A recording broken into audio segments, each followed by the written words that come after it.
What would be nice? Some stock music.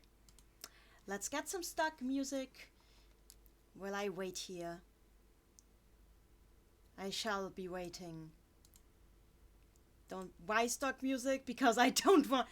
Before you ask why stock music, I'll just say. Oh, David M is here.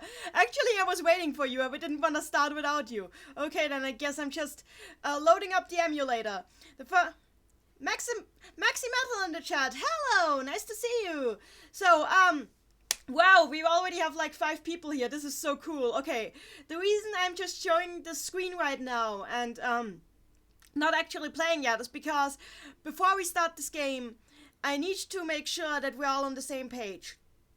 Do you want me to play this game in Japanese? Because the version I have on my PC right now is the Japanese version.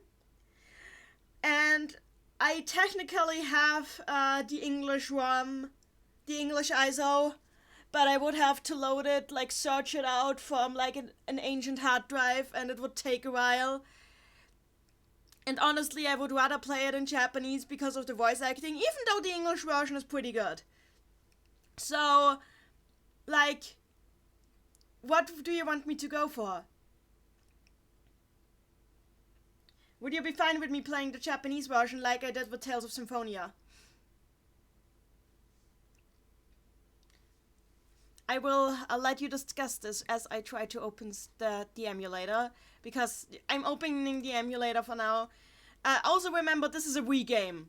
There will be slowdown. This is a Wii game, there will be slowdown.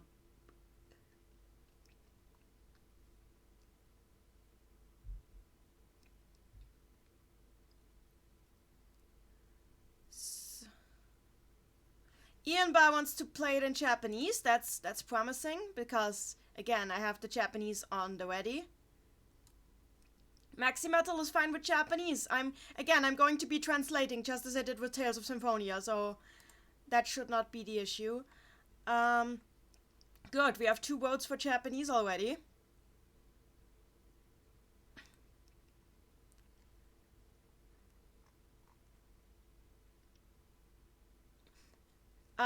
I'll try to keep up like the same kind of vibe as I did with the previous streams, except this time I will not take long breaks to make notes, because this doesn't go on my paper.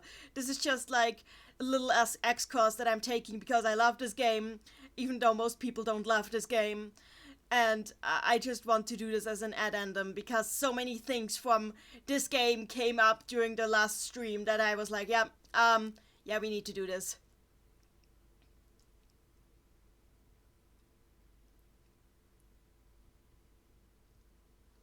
David, I'm in the chat. It will be a little bit harder to follow in Japanese since I don't know this one like the back of my hand as with Symphonia. But we can learn the localization stuff if it's easier for you. It is probably gonna be easier. Means I won't have to hear Lloyd's Dawn of the New Voice Actor, Dawn of the New World voice actor. That is true. That is probably the biggest boon, not having to deal with the replaced voice cast in the English dub.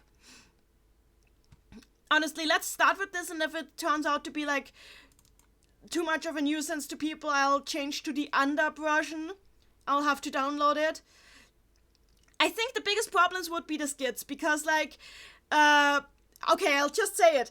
Dawn of the New World has a lot of freaking puns in its skits, and they were all translated wonderfully in the English version, but like translating those puns on the fly is impossible. And I say this game is a hurricane of puns, because there's a character in this game who just constantly ends up making terrible dad jokes, and it's amazing. But yeah, it's going to be a challenge for me to translate, but I want to try. I definitely want to try. Let me try to load the game. Also, you have to take into account this is a Wii game. I am using my computer for the reasons of Wii not being easily compatible with streaming. But since it is a Wii game, there will be problems with recording it, I feel. Let me just... it's got the wrong screen on there now. Let me just fix this. There we go! Here we are! Okay, we are starting this. So, the saddest thing is that I cannot let this intro play out. Well, actually, who cares? Who cares? I'm letting this intro play out. They're gonna, like, strike me anyway. I'll just talk over it. But, like, this is one of my favorite anime openings of all time, and I'm going to let it play out. I just really love this song because this song has a lot to do with the characters' relationships, and basically the song is called Three-Legged Race, and it's about only realizing the good things that you have in life when they're gone, and the singer relates that feeling to the relationship with their significant other that they have, and how they don't want to lose that person again. And I think that's like a very important theme for Marta in this game, which is interesting because Emil is the main character, but the intro song is like sung from Marta's perspective, which is something I find really interesting. I just really like this intro, even if a lot of it is wasted on random monster animations. Marta is just a really interesting character too, but like Emil has my heart. Also like oh god, I just keep imagining what this opening could have been like if there had been like more characters, new characters, other than just the Symphonia cast. And I will keep talking so they don't strike me down, so I need to keep talking over the song, I'm sorry. So we are introduced to all the characters. Deck is the most useless. Elle is the most surprising character I've ever seen in a Tales game. Like, you would not expect this character to have the role that she does have. Email? I just called him Email. Emil just being badass. I love the animation on the characters here. And this is like one of the most important scenes in the game, and this never actually happens, so I'm wondering why this is here. And this also never actually happens, so I wonder why this is here. There's a lot of scenes that never actually happen in this opening. And then we have like Colette doing what she does best, which is standing in beautiful flower fields. Sellers being more badass than he has any right to do. I'm just kidding, I love you, Sellers. Sheena looks kind of dead. The butterfly with Regal, just so we know he's a good guy, despite him still rocking the like handcuffs look. And there are my two babies. And here we go. So Ian in the chat, Dawn of the Puns, ahoy. Here we go. So we have the intro screen. As you can see, we have Yggdrasil, the world tree here in its juvenile form. And I really like this intro screen because how it mirrors the intro screen of Tales of Symphonia is really nice. What the red butterfly means, I will explain that. The red butterfly actually has a meaning, even though it's never outright explained in the game. I will explain it once we get to it. And I just adore this. So now the difficulties begin. This game is on Wii, so I have to contort my controls to make it work. And you will see how this causes issues with the streaming, because I tried to use a remote, it was just too hard, because setting up the sensor bar like 2 centimeters in front of my face just did not work, so I'm doing this with a normal controller. It's going to be a slightly awkward, but we're doing this. New game. Hop the Score Bunny, so is this a prequel or a direct sequel? A direct sequel. Long ago, the great world tree Kalan that was nourishing the world died. And by the order of the heavens, the world was split into 2. So Kratos is telling this all. Kratos is narrating this. After a very long time had passed, the Miko of Regeneration let a new world tree be born in replacement of the great Kalan tree. And then, the 2 worlds, Silverrand and Tessaala, were reborn as one world. Hello, Mary! It should have been the beginning of a whole new century, a whole new world era. However, so Kratos is like narrating all of this, which gives us a hint that he's not quite out of range yet. And this is how they officially spell Palma Costa, apparently, which I find hilarious. So there we have, like, the infamous intro scene that made everybody hate this game, just because it's like an immediate OOC red flag. But it's not actually an OOC moment, because we learn later why it's not. But, like, just bear with this, I promise you.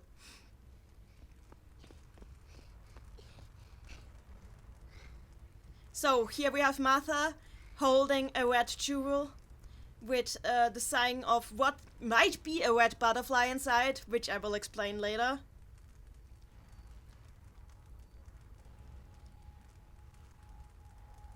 Hop the Scorpion in the chat. Hey Lloyd, quick summary of Symphonia for those who need it indeed.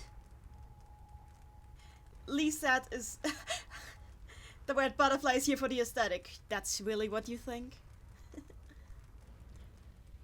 As you can see, they have like a lot more detailed cutscenes now, even though if it's not exactly next gen. There she is! Follow her!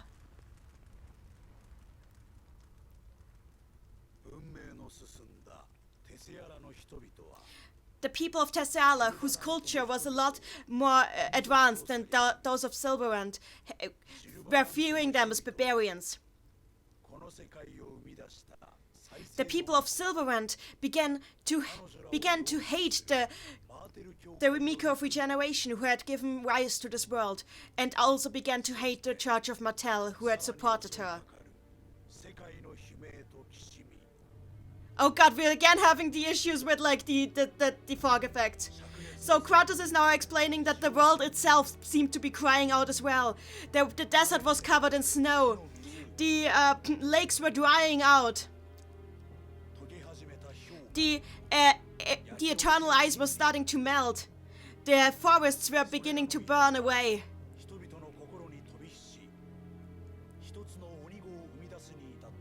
And the pain of the people gave birth to a gigantic problem. A resistance of Silverland that is fighting against the Church of Martel and against Tessala. They call themselves the Vanguard. They call themselves the Protection of Silverland, the Vanguard. Mary in the chat, oh dear, no, I'm sad. Come here, hurry up! Yeah! Muriel! Emil, hurry! If we don't hurry up, Lloyd is going to get us! He's going to get you and do what? Lloyd Irving?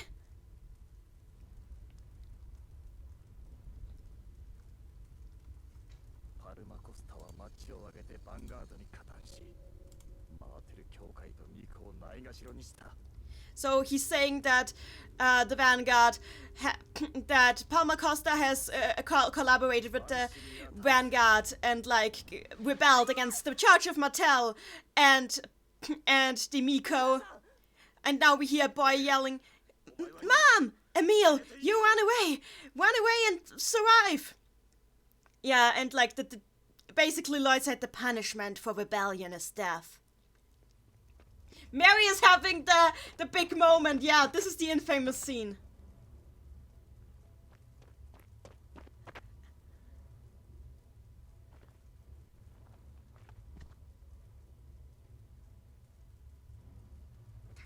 Help me! Please help me, Ratatusk! Verdana Griffin in the chat. Tales of Symphonia, Dawn of the New World. Tones out actions have consequences. David in the chat. To be honest, I feel like that's one of the big things that turned me off it in the first time around, Verdana. Honestly, it gets better, but like, I get why so many people hated this intro scene, because it just seems so awful. Okay, so this boy just said, "Are you okay?"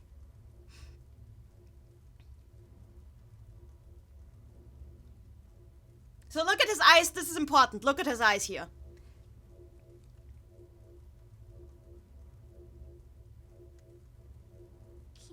Did you save me?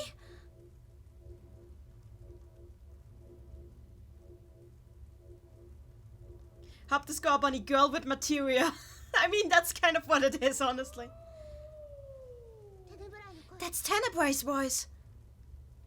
I need to go. Wait, what's your name?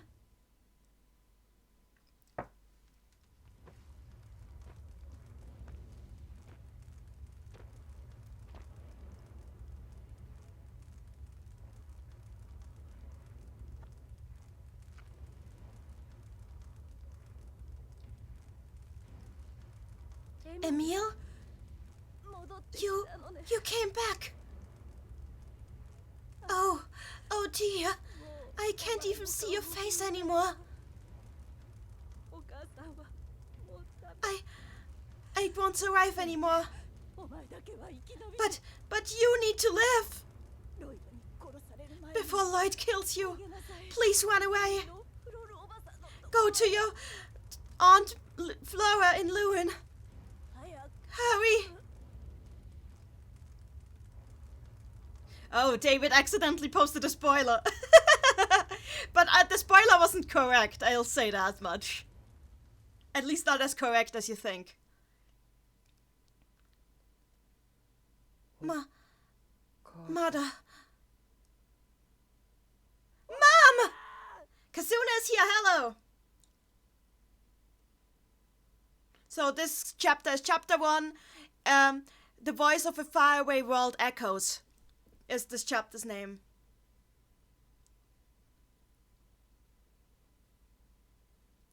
Mary in the chat. Okay, so I'm hoping the game addresses what the hell is up with Lloyd, cause I'm in dire need of answers. Kazuna in the chat, will this escalate it quickly? David in the chat, I don't really like sequels like Chrono Cross that go all like, yeah, we saved the world last time. Yeah, it actually sucks. Actually, this is fine. This game is just like dealing with okay, without spoiling too much. This game is trying to address a plot hole between Symphonia and Fantasia, which is a really, really big plot hole, and is trying to fix it. And what is happening right now with everything going to seed is actually a result of this plot hole making itself known. And they're fixing it. Don't worry, it's gonna be okay. As for the thing with Lloyd, I'll tell you right away, Lloyd is not evil. Lloyd is not evil. I know this is a spoiler, but I need to give this away because I actually agree that this was a very dumb thing of the writers to do because it turns people off right away. But yeah, that what we saw there wasn't actually what really happened. A lot in this intro scene was misleading, actually. Just saying that. Okay, Ian by in the chat. I joked about Colette living on an SMT law route, but I wasn't expecting things to turn into SMT2 the very next game. Hop the Scorpion, turns out rejoining the world didn't fix problems like Lloyd thought it would. It's gonna be okay. So, Emil is I pointed out Emil's eyes earlier because I want you to look at his eyes now. That's all I'm saying. Just look at his eyes now and then remember back to when you looked at his eyes earlier. That's all I'm saying. Now, you are allowed to talk about this in the chat. You're allowed to talk about this in the chat, by the way, about the eye thing. I'm allowing you. That voice just now. It feels as if it's trying to... I feel as if I'd heard it again before, but I'm probably just imagining that. So, first problem with playing a V game like this, we have the cursor hovering here in the middle. I have it mapped to the second stick, but it's not perfect because I can't just hold the second stick this way the whole time. So you guys will sadly have to get used to the fact that there's an ugly cursor in the middle of this screen, and I'm very sorry for that. I don't know how to make it go away, especially because it's useless, because the only thing you use it for, the only thing is the Sorcerer's Ring, and we do not have the Sorcerer's Ring right now. So this is what we're gonna deal with. So we cannot interact with anything in this room, which actually makes sense when upon a later plot twist, because interacting with items would require Emil to have an opinion on them, and that's all I'm saying on it for now. David, his eyes were blue before, right?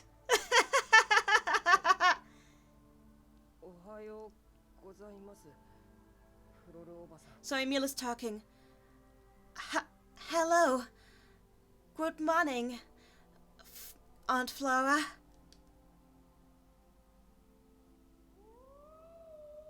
So the howling goes again. Oh, that howl.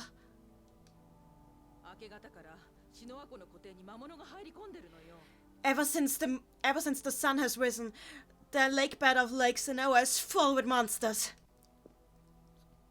I am so sorry.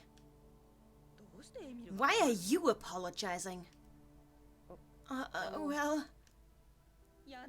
I hate this, you kid. You're always just hesitating. You have nothing in common with my sister, Lana. You must be taking after Reisol. I am sorry. Okay, so... You're just standing in my way. Just go back to your room. So, like, Emil is persona non grata with his aunt and uncle. Oh, I'm going back to my room like a big good kid, but as Undertale has taught us, this will not help, so we're leaving. So, you guys in the chat, wait, Emil's eyes changed color. Dupin9 in the chat, in a lot of cases, trying to fix a plot hole only creates more plot holes. But if you say it's gonna be okay, I believe you. Honestly, you will have to judge that for yourselves, but personally, I like what they did in this game to fix the Fantasia plot hole. Mary in the chat, like, his eyes look a lot brighter. They really did. David M thinks that Emil's eyes look pretty. Oh, you mean the cursor looks pretty. That's fine. That's fine. Mary in the chat, well, I mean, I played point-and-click adventure games, so I'm used to the cursors in the middle of the screen. That's nice. Mary in the chat, I'm not sure what's going on, but I'm strangely excited. Hub the Score Bunny. Are they trying to go for the opposite of Lloyd for the MC here? Sort of, kind of, you'll see. But Diana Griffin in the chat, woman, stop bullying this boy. David in the chat, Lloyd and co spend all their money on rebuilding Lewin. Lewin immediately just turns into a set 2.0. Yeah, pretty much. That is actually why I had such a hard time rebuilding Lewin on my first playthrough of Tales of Symphonia, because I played this game first, and I knew exactly what these people were going to turn out like, and it wasn't just like I'm just doing it for the rewards. It's not like I like you people back, huh? So, again that monster's voice. It feels like it's coming from the lake bed. So, if we talk to people right now, lately monsters have made their way into the town. Is that because of you? Hey, Emil, you belong to the Vanguard, don't you? So you're an enemy of Lloyd. So, like, this guy is, I remember his dialogue, he just complains that he came here because Lewin was supposed to be pretty, but everybody is kind of tense. Look at this. This is a statue of Sheena, a friend of Lloyd who you hate so much. So yeah, basically, Emil has not made himself very popular here. What are you doing? Get away from me. So yeah, this is basically our set 2.0 right now. But it's okay. We're just tracking along. The interesting thing is if you go to the mayor though. Mary in the chat, why is everyone bullying this poor kid? Because it's a town in Silverant and in Orteseala. Hop the Scar Barney. Wow, people really love Lloyd. David in the chat, it's literally just upset with the cursed creepy child discrimination. Monsters again. This didn't happen until we completed the rebuilding structures of the town. So what should we do now? So basically the mayor isn't angry at me. The mayor treats me like a normal person. Which is why I think the mayor wasn't the mayor. I actually think the mayor is Pietro. I'm not sure. I'm not sure if the mayor is Pietro, but basically Pietro is still a good guy. How long does this take place after Tales of Symphonia? Asks Hop the Scar Bunny. 2 years. Verdana Griffin, why did we want to save the world again? because we live here and we kind of need it. The priest is okay too. He just tells me, like, that the world was once split into two. And that the Miko of Salvation saved the world. Colette saved the world. Let us all pray for the guidance of Lady Martell. So, like, they still believe Martell is a goddess. And I guess they have, like, more right to believe that now. Because, like, there's actually, like, a big spirit named Martell around now. David M in the chat, thank goodness for small blessings, but yet. Oh, it's always a misfortune to see you, says this lady. So, here we go, this scene is coming.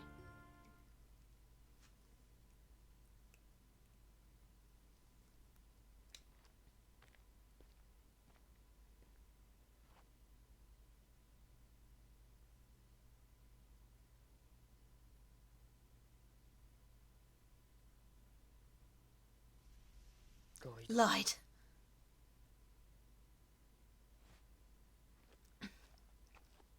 Hey, Emil, we saw that. You were disrespecting the great Lloyd. I didn't. Yes, you did. You really do hate Lloyd, don't you, Emil? You want to destroy this town that Lloyd has rebuilt. No. Of course, don't stop trying to pretend. We have heard about it ever since you came here. Monsters have appeared in Lake Sinoa. You want to use the monsters to...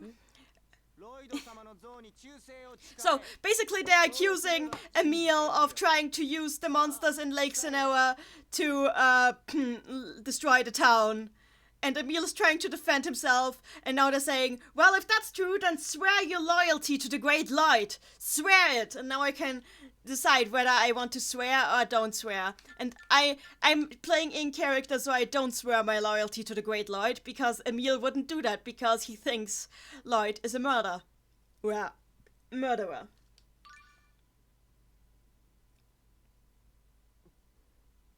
We can't hear you. Swear already. No, I don't want to. Lloyd killed my parents. I could never swear my loyalty to him. We heard that. So that's how you really feel.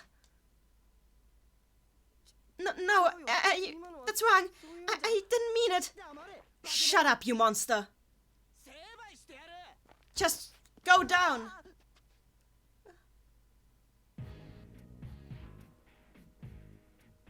Hab the score, Bunny. Why would a random kid have anything to do with monsters? Well, basically ever since Emil showed up, monsters have started showing up.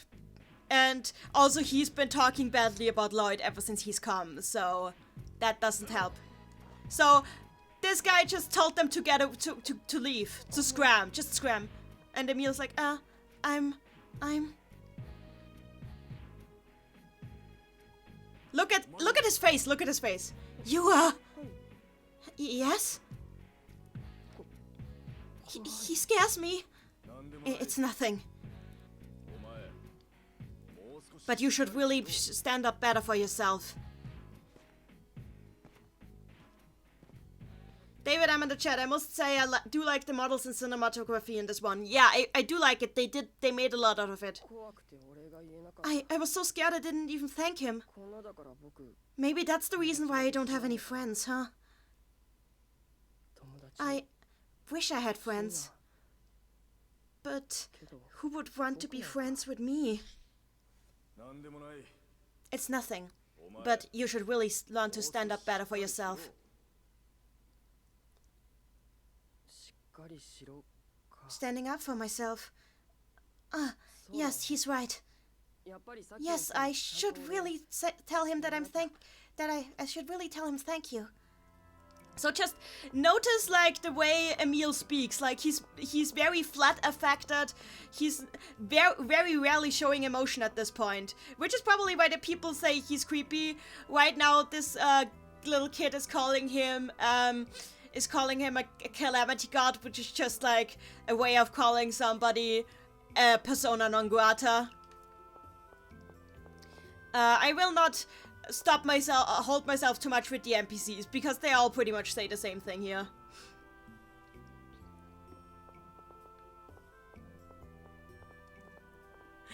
Hop the Scar Bunny, their religion isn't just bullshit anymore, they worship something that is actually real now. Yeah, I find it hilarious how, like, Lloyd actually made the legend come true by accident. So, like, here's our boy, he's looking at Refill, this is also interesting. Why is he looking at, like, Rain's or Refill's, I can say Rain now, why is he looking at Rain's statue of all people? Why is he not looking at any of the other statues? That will make sense later too.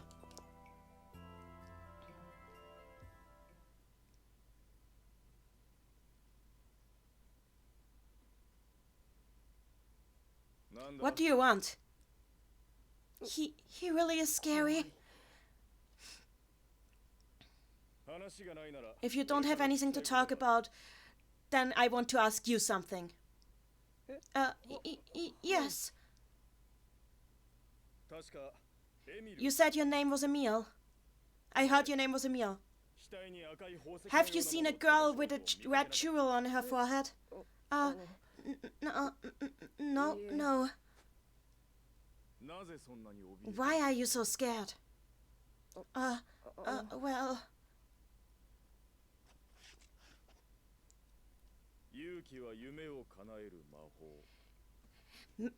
Courage is the magic that grants dreams. Is what he's saying. They localized it differently, but this is shorter. I'm saying it like this. It's something that a human with some screws loose told me a long time ago. When you refused to swear your loyalty to Lloyd, didn't you feel courage swell up within you?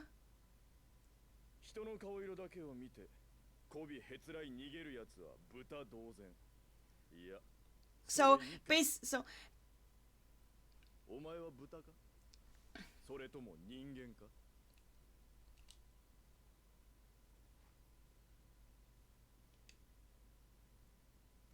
So he asked Emil, he told Emil that people who can't stand up for themselves and are always just scared are basically like pigs, and they might even be lower than pigs.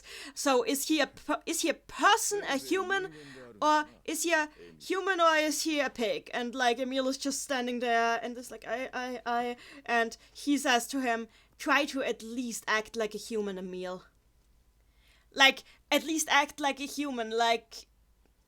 We know that there's more than just humans in this, like, at least like a human.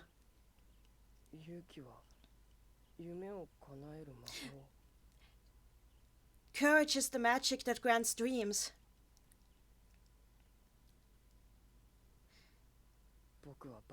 I'm not a monster. I'm a human. So, David M in the chat, Presea 2.0? Not quite, but close. That guy just now, he was actually pretty awesome. Are you a pig or are you a human? That's what he said. I could never say something like this to anybody. I mean, the other person might get angry. Wait. Maybe I should have gotten angry?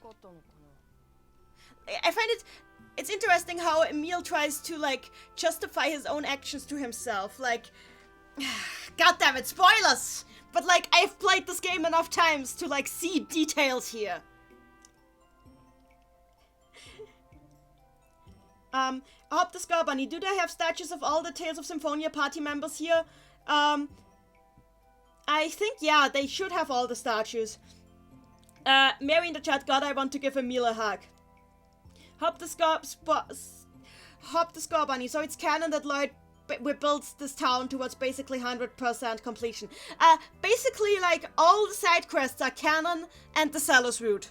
All the side quests and the Sellers route are canon to this game. Like, this game treats it as if you played Tales of Symphonia to 100% completion. Verdana Griffin in the chat, even when this guy's trying to help, he's an asshole. Pretty much, yeah. So, there's a lot of details I could be talking about.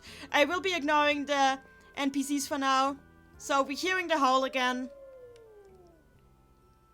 It's coming from the lake bed. I can hear it from the lake bed.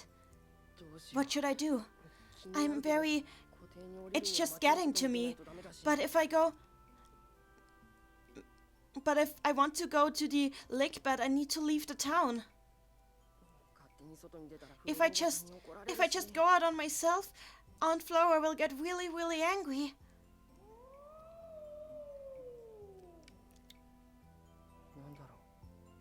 Why do I feel like it's calling me?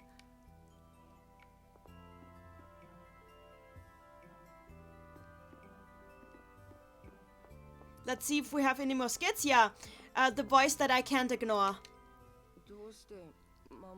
Why do I feel like the monsters are calling me? I guess stuff like this is why people think that I'm to blame for the monsters getting more. I need to ignore it. I'm just imagining that it's calling me. But I just can't ignore it. So, are there still more? To the lake bed. I need to leave the town in order to go to the lake bed. This would be the first time that I leave the town on my own. I wonder if I'll be okay. Mom, please protect me so I don't run into any monsters. So, Alba!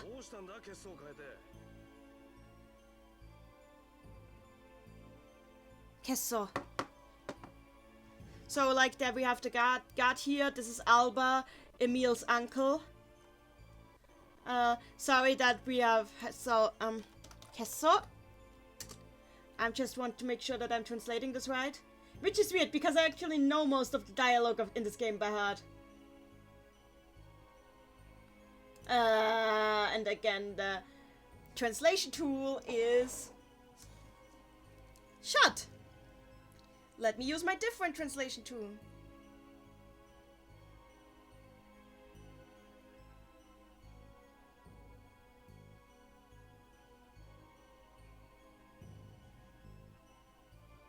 So,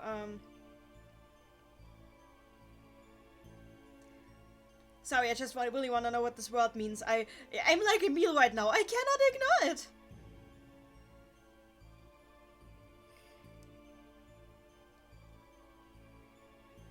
So, the comparison between Emil and Presea is, of course, very obvious. But on the other hand, like, it's not like Emil doesn't show any emotions. It's just he seems very shallow in his emotional expression.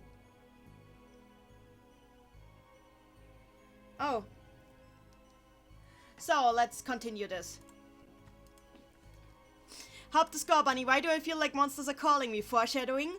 Maybe. So, the guard is talking. Alba, what's wrong? What is that look on your face? Oh, Uncle Alba. Why are you here? Why do you have to show your unlucky face at this time? I'm sorry. You're always a bother. Why couldn't you just stay in the house and be quiet? Everybody in this town feels anxious when they just see you. Hey, just ignore the Vanguard sympathizing brat, Alba. So what is going on down there? It is really a huge problem. There are monsters I've never seen before in the lake bed of Lake Sinoa. They've already taken out more guards than I thought we had. What? I came to get backup. You need to tell the mayor. Understood.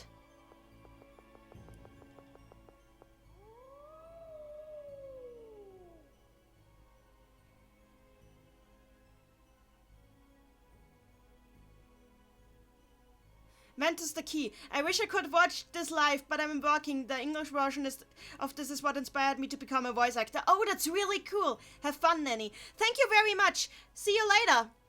And I hope you'll enjoy it. Mary in the chat, oh god, my god, stop bullying him. What the hell, don't worry. It gets better once we leave the town. It gets a lot better once we leave the town. Again, that howl. I guess I could go down to the lake bed now, but my uncle would get angry. I'm scared.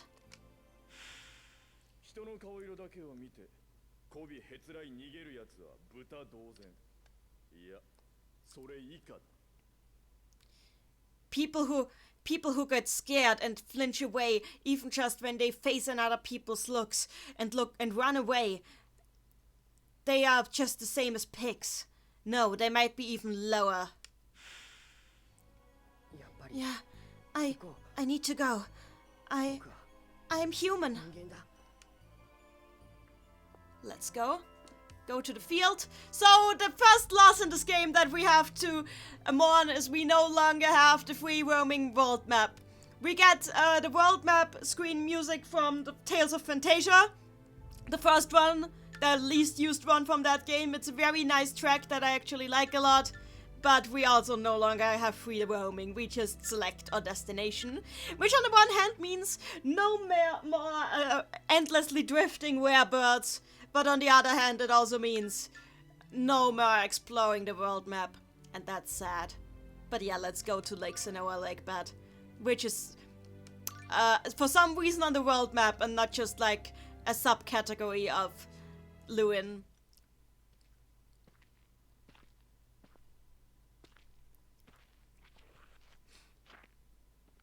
What should I do? I came this far, but... Oh no. It's a bear. And now! Look at this pathetic thing. Look at me. Just... The first thing that you might notice is I can free run. I can move in all directions, which is nice. I just have to hold the defend button.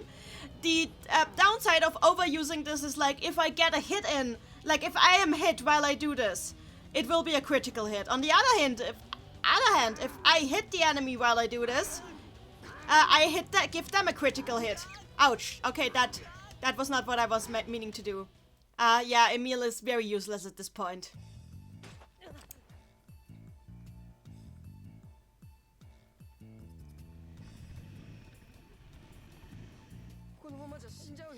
I'm going to die. I don't want this, no.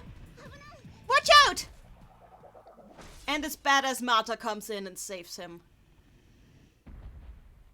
Mary in the chat, Emil's hair antenna is killing me. He looks like a Danganronpa protagonist. I'm not saying anything about that. I'm not saying anything about the Danganronpa protagonist comparison.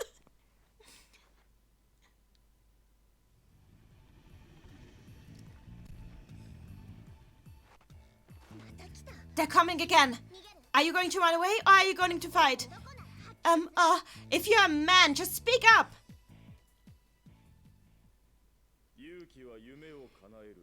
Courage is the magic that grants dreams. It's something a human who had a few screws loose told me a long time ago.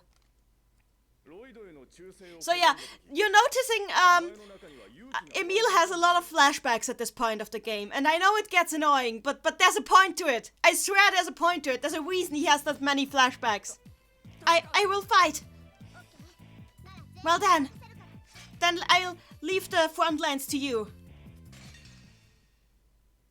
Why is she giving me the front lines? I'm useless. Mostly because I'm the player character, I think. So if I do the free roaming and attack, I have a higher chance of hitting a crit. So yeah, as you saw, I just did a crit. Ouch. But I could also just stand here and defend like a true Emil. David M in the chat, Martha wants in on the bullying Emil train. Not for long, honestly. Martha is honestly the most useful party member in the entire game, mostly because she's the only one that's also playable. I'm actually pretty good at playing Marta.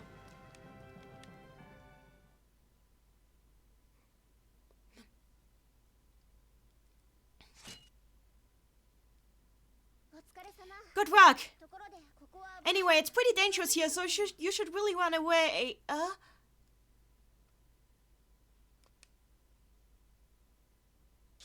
It's you! What? Do you remember me? Or am I mistaking you for someone? No, you look exactly like him. What are you talking about? Nothing. I'm sorry. Anyway, you should run away. See you later. Wait. What? I'm busy.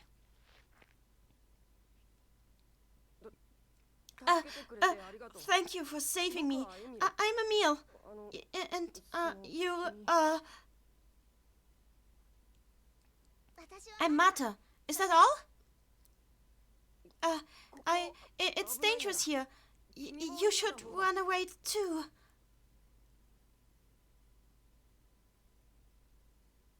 If it gets too dangerous, will you help me again?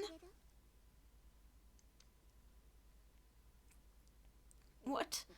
But you were the one who just saved me. You really don't remember, do you? I'm sorry. I'm just talking weird stuff, am I not? Anyway, I'm just going. See you later, Emil.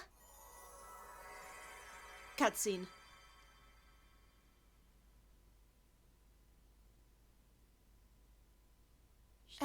Red jewel on her forehead.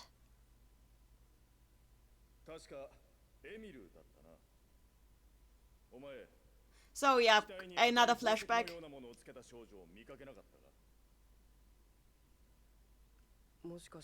Could it be that Mata is the girl that guy only was looking for? I should probably tell him. So yeah, we're here. Mata and I is this kid's name. I wonder if that man is still in the town. If I tell him about Mata, is he going to be happy? But it looked like she knew me. But where did I meet her before? I mean, I would remember if I'd seen a cute girl like that before. I think. Yeah, she's probably just confusing me with someone. Yeah, that has to be it. Let's see if we get more skits. Hop the Skull Bunny in the chat. That's not how you use a sword, Emil. David M in the chat. I think it's because she's a caster. David in the chat. I like Marta's weapon. She may not be Colette, but her spinner is still cool and fun to play with. It really is. I love playing her. The bear wants in on the Emil bullying train.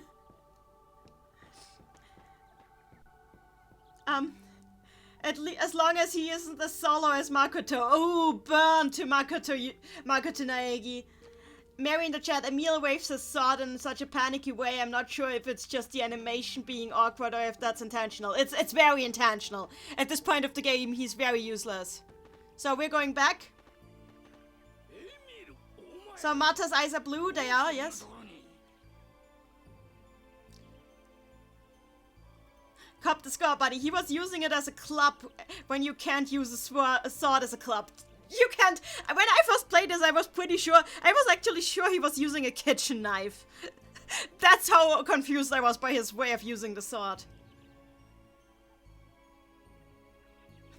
David in the chat, I would remember if I had met a cute girl like that before, right? Let's be honest. Emil couldn't remember his way out of a wet paper bag. David, apparently I went in on the Emil bullying train too. Actually, Emil's bad memory is a good observation. Keep it in mind. Emil's bad memory is a plot point. That's all I'll say. Alba, Emil, what are you doing here? I'm sorry. You damn brat! Just how much more trouble do you want to make us?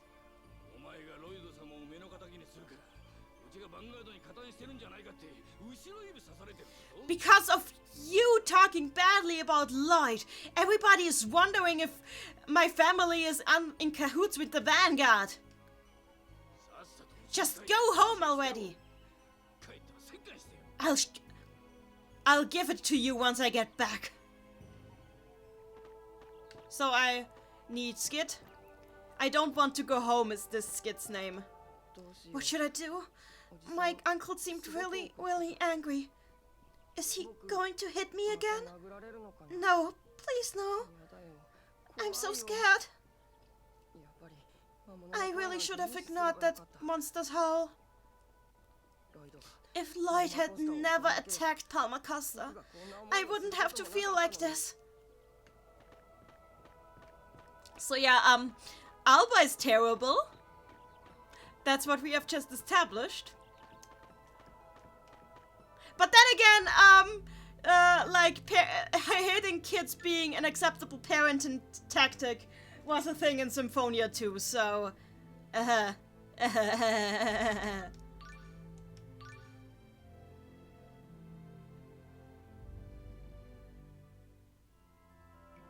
Kazuna in the chat, I have a soft spot for Emil cause he's just like another JRPG character I really adore.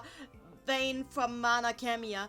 Honestly, Emil is one of my favorite protagonists of all time. And I know right now he's just like very weak. But that is the point. The game builds him up. You're starting from literal zero. And I like that we're starting from zero. Usually we already start with a strong character. But like this game painstakingly builds up its protagonist from the grounds up.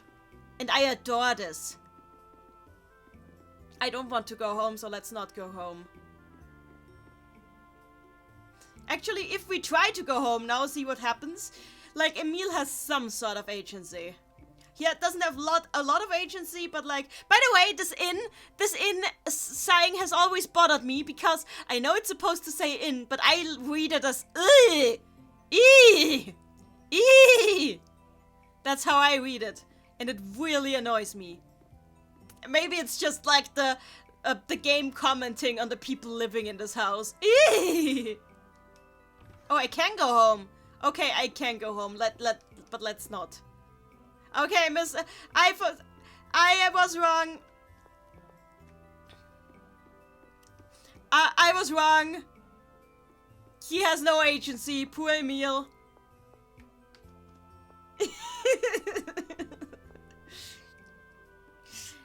David in the chat just mentioned Luke in Tales of Abyss. Luke in Tales of Abyss, like in the crossover games, actually gets along really well with Emil. So like these two have chemistry. That's all I'll say on that. They understand each other very well.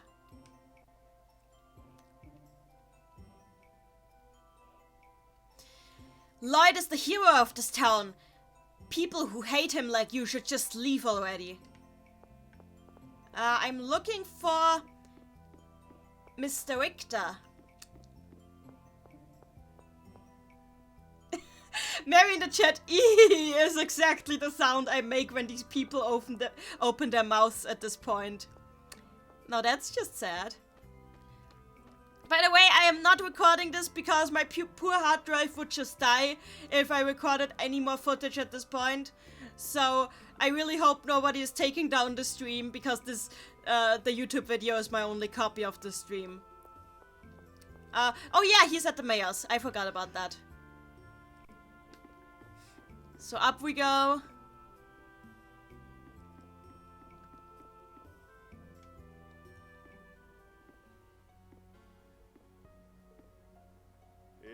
Emil, it's you. Emil? So are you acquainted with Lord Richter?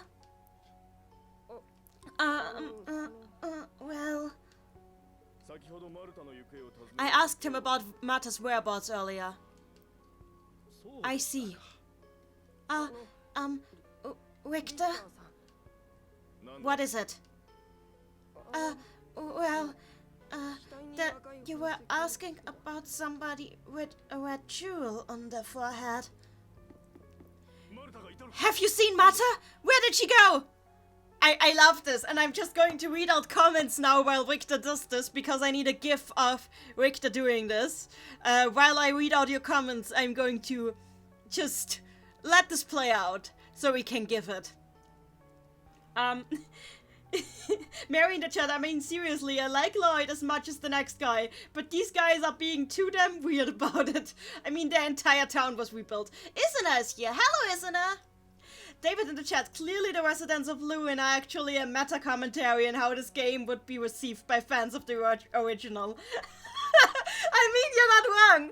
You're not wrong. This game is a slow burn. It is a slow burn, but we got it getting there. And like, the greatness of Richter just shaking Emil like a rag doll is my first step to loving this game. Just, somebody had to animate this. Let's continue. Yes, yeah. Just speak out! It just keeps getting better.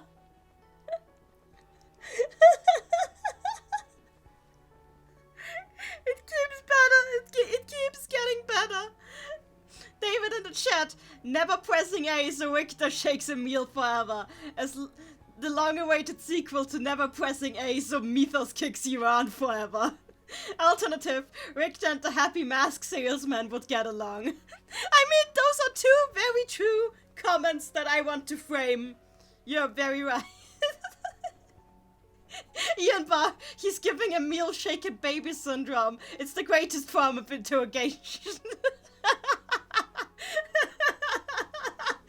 David have in the chat, oh my fucking god, they animated multiple phases of this. They did.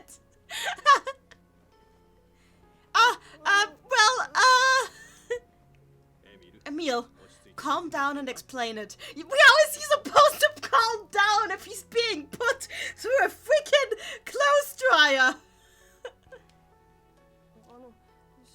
At Lake Shinoa, there was a monster. I saw her. It's enough.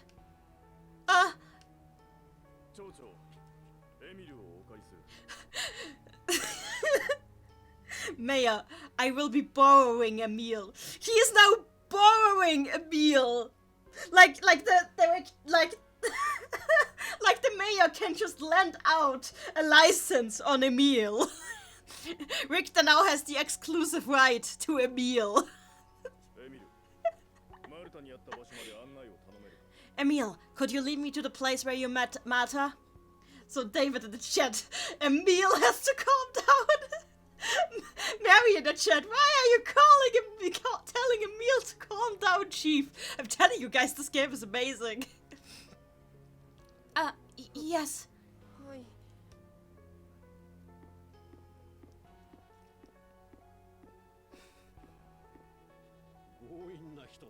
I know he comes on very strongly. Oh well. Emil, please guide him. But please be careful of the monsters. Pietro is a good man.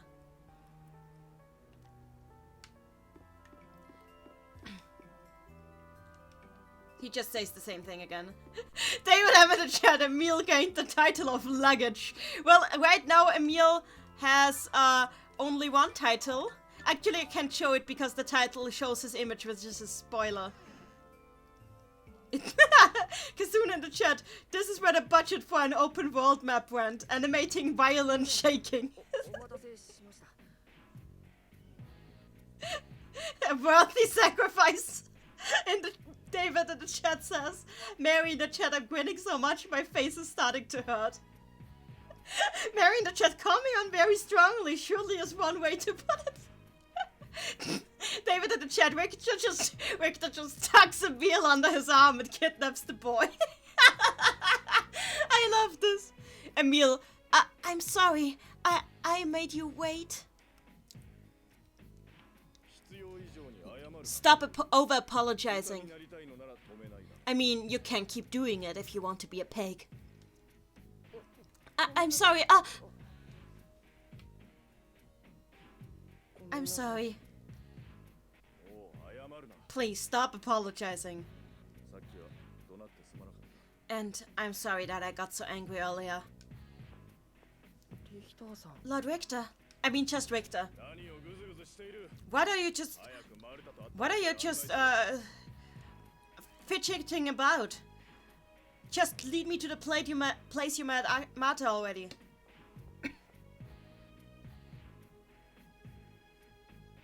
David, I'm in the chat. Come to think, didn't the mayor have a daughter? I'm not sure anymore. So I got Richter in my party now, my first party member. So we have to go to Lake Sinnoh again. Oh, don't be late is this kid's name. Hey, you're being too slow. Yes, I'm sorry. Hey, don't go. Why are you going in front of me? I'm sorry. Hey. Yes, I'm sorry. I'm not really angry at anything, though.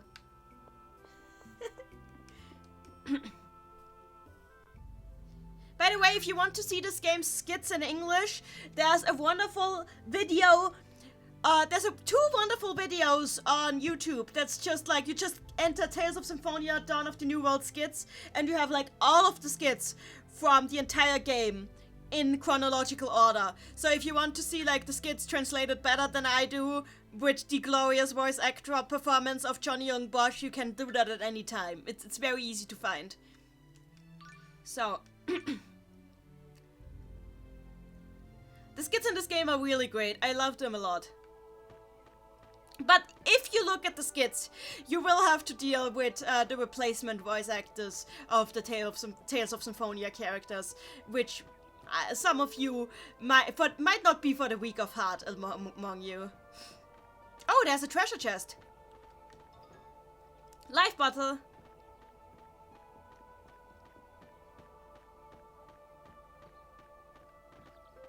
David, I'm in the chat. But yeah, jokes aside, I do think that making a sequel of Symphonia where you explore the new United State of the World, but getting rid of the world map was a really bad decision. Oh, I agree.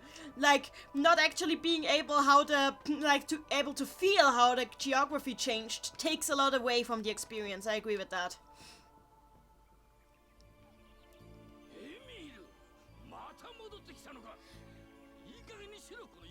Emil! You came down here again? Can't you just already leave it be, you goddamn pest? What else did you expect of a sympathizer of the Vanguard?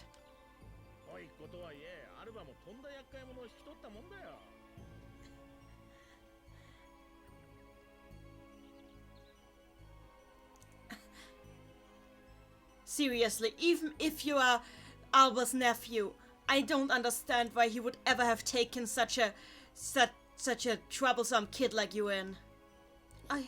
I'm so sorry. Isina in the chat. Neni, I thought you were German. Austrian. Close but no cigar. Austrian. But same time zone, yeah. Why you gotta stream so late? Because I was hanging out with my sister and her wife earlier. I'm sorry. We were watching Rick and Morty. It was fun. Mary in the chat, Emil's voice actor sounds very familiar, but I'm afraid to Google it because of spoilers. I forgot his name. I will look it up till the next stream, I promise. Asina in the chat, I have work and maybe a D&D session tomorrow. I'm sorry. We're probably not getting very far today anyway, but like, I'll try to stream at more reasonable times again. David M in the chat, with how much the Symphonia lived through the breeding world and exploring it, I would have loved a chance to actually explore Azalea just after being rejoined. I agree, it would have been nice, especially like just comparing like the world map with the world map of Tales of Fantasia would have been fascinating. I'm so sorry. I came with the I brought Emil here with the permission of the mayor. Let us go through. The mayor? But... just leave! Mary in the chat. Oh hey, we're in the same time zone. Nice. Why are you still fidgeting around? Come, Emil. Wait! But there are monsters inside! So what about it? I'm saying it's dangerous. If you want to go, then just go. But just leave our Emil here. Didn't you just earlier call him a pest? Emil, what are you going to do?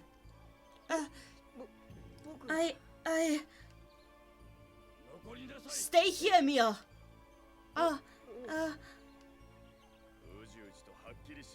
Just stand up for yourself already. Even pigs can speak their own mind. Even pigs have their own mind.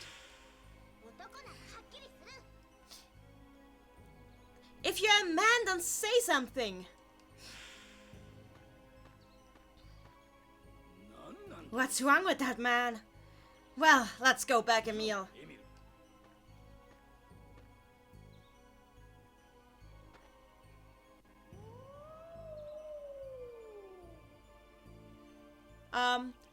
That howl again?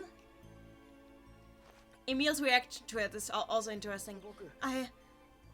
I'm going. Emil!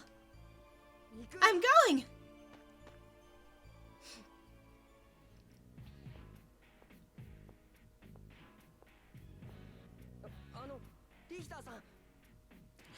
Is seen in the chat, I still need to read some Devil May Cry fanfiction that I found today. The fanfiction will not run away, I promise. Kazuna, what time is it for you right now? It's only about 5:26 in Ohio. It's 11:28 p.m. So yeah. David in the chat, I kind of feel like Richter was one of the Kratos fanboys from one of the Kratos side quests. That is actually possible, because without giving away too much, Richter actually comes from one of the locations that Kratos was visiting on his great journey to make the Pact Ring. So it is actually possible.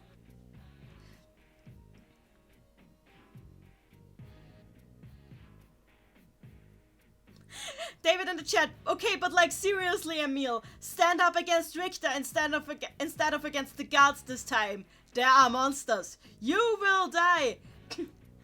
You don't know how to use a sword. You don't even know how to move. This is a terrible idea. This will all come back later, I swear. Isina is like, yeah, Isina is in the same time zone as me. So yeah. Mary in the chat, oh god, they're playing tug of war with him. What I find interesting is like that Alba apparently does sort of care. He just doesn't, which I think the implication is like that basically Flora and Alba didn't start out hating Emil. They like openly took him in the beginning. It was probably only after everybody started making fun of them because Emil kept talking about weird stuff like Lloyd being a murderer that they started to resent him. So basically Emil, for some reason, repeating these things over and over cost him that reputation. And why would he have kept talking about that? And those are the sort of thought processes that point out just how weird a lot of things about Emil are early in the game that only start making sense very late into the game. Let's go. Huh? Aren't you coming with me? Yes. But don't hold me back. You have to defend yourself. But I will be supporting you. Yes!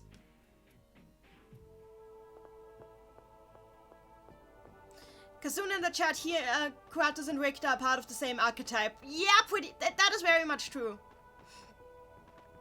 So, this skit is called Why? You let Alba talk really badly to you. Why did you do that? I'm sorry. It was the same with the kids in the town.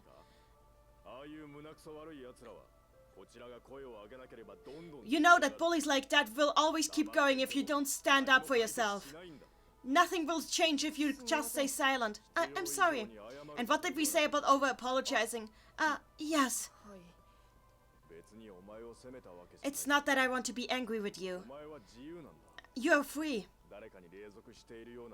But I just don't like seeing anybody being treated like this. You have to be... I don't like anybody letting the... I don't like people letting others treat them, letting themselves be treated like this. You need to stand up for yourself better. And Emil says, I'm not sure if Richter is a nice person or not. Isina in the chat. Geez, whenever I hear Emil, all I can see is Emil from Nier. Well, yeah, that's the problem when you have a name that is a real name in a game. David in the chat, okay, I just thought of something that I won't actually share here, since it relies on knowledge of some of the piecemeal spoilers I've picked up. David in the chat, Emil and Colette are gonna get along like a house at fire, aren't they? They'll just get caught in an endless loop of sorry. You're actually not that wrong about this. I think there's actually a skit about that. I'm not sure, actually. Emil.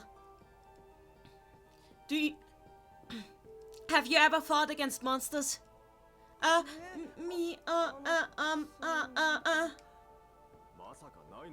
You're saying you haven't? Well, I have a bit. Have you? I mean, maybe 2 times? Why are you saying maybe? Huh?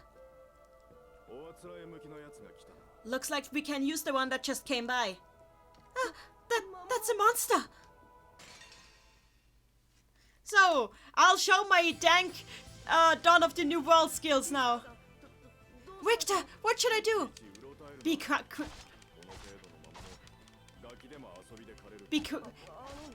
calm. Even kids play with monsters like this. But it's alright. I'll be explaining to you. So basically, this is a tutorial. I have no idea why the tutorial in this game is like this. They didn't need to do this in a previous game.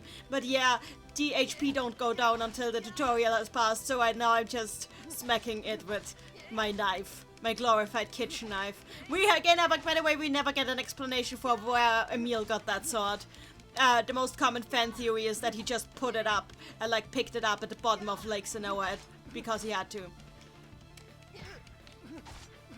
With the minus button I can change. Oh, from auto to semi-auto to manual.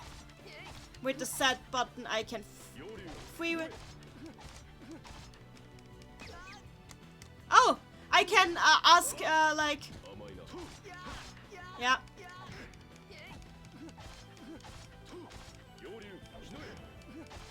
David in the chat, Emil says, die. Mary in the chat, Richter's advice has the exact opposite energy of just ignore them, and there's something beautiful about that. I'm just saying this because it's not a big spoiler, but the reason Richter knows so well about this is because Richter actually was bullied a lot himself, and that is part of why he is telling Emil all these things. Because he has experience with this.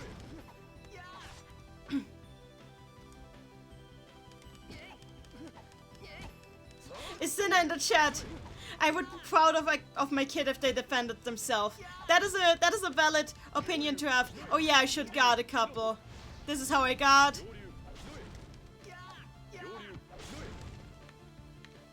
Oh yeah, I can free run. Can I cannot use unison attacks right. Oh, I used the non-existent free menu just now.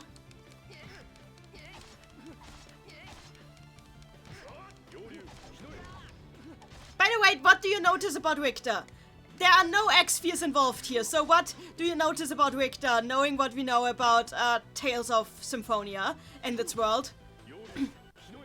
No X-spheres involved.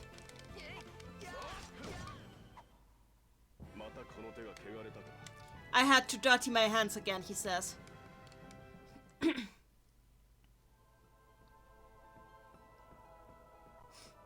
Alright, that should be enough. What was that just now? It was an art. When you get stronger in battle, you end up remembering them all naturally. That's how it works. An art. I wonder if I can learn some too. Maybe one. Eventually. Anyway, do you understand how to fight now? Yes. Maybe. Don't look at me like that. I told you I'm going to support you.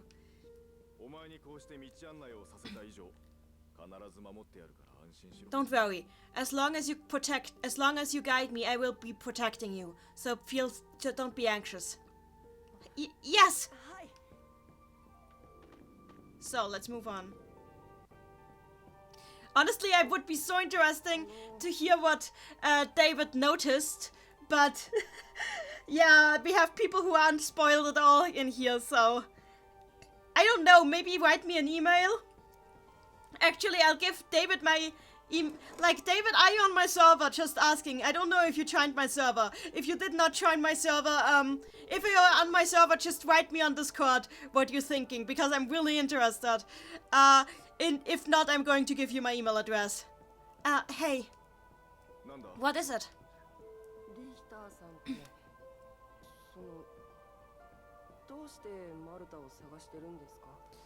Richter, why are you looking like Marta like this?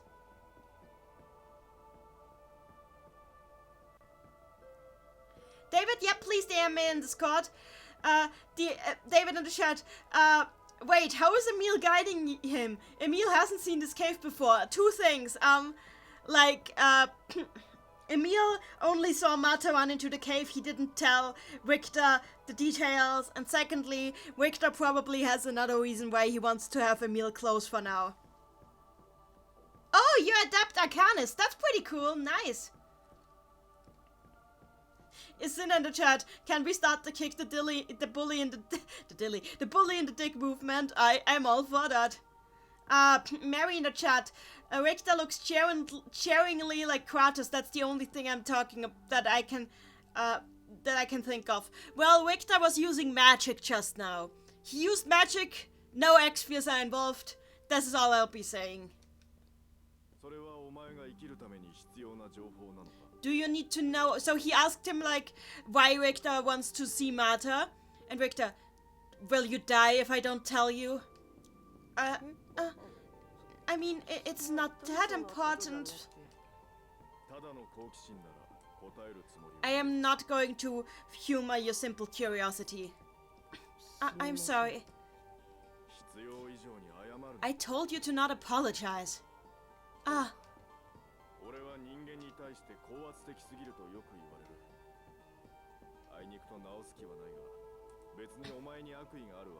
Look, I am often told that I act cold towards humans.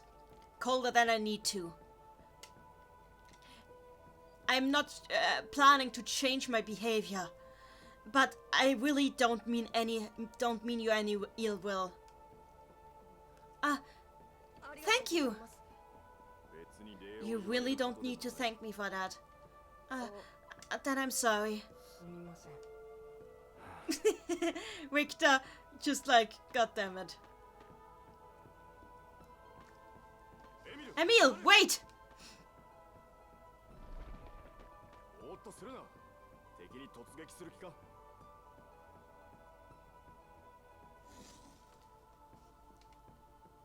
Don't just space out. Do you want to be surprise attacked by the enemy? I'm sorry. It's alright. If you are hit by a monster that runs around, you need to fight it.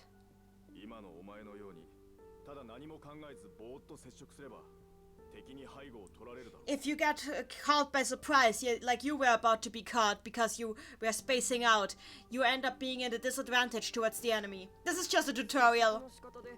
I'm just going to go through this. It's not plot relevant aside from Richter acting like a mentor. But basically we have like an advantage-disadvantage system in place here, similar to the one used in the Persona games.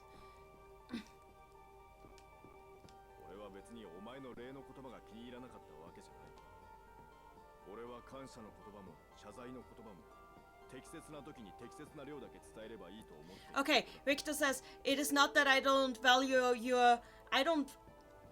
It's not that I don't value your thanks or your apologies. It's just that as for me, words of thanks or words of apology are something that should only be used when they really would have weight. Else they will lose their weight. Else they will start to lose their weight.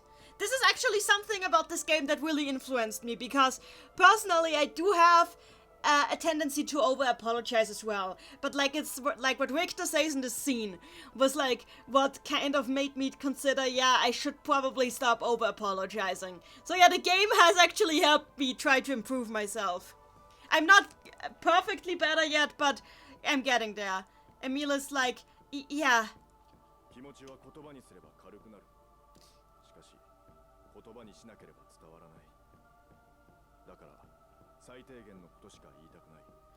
When you speak words that you're thinking out loud, they become firm.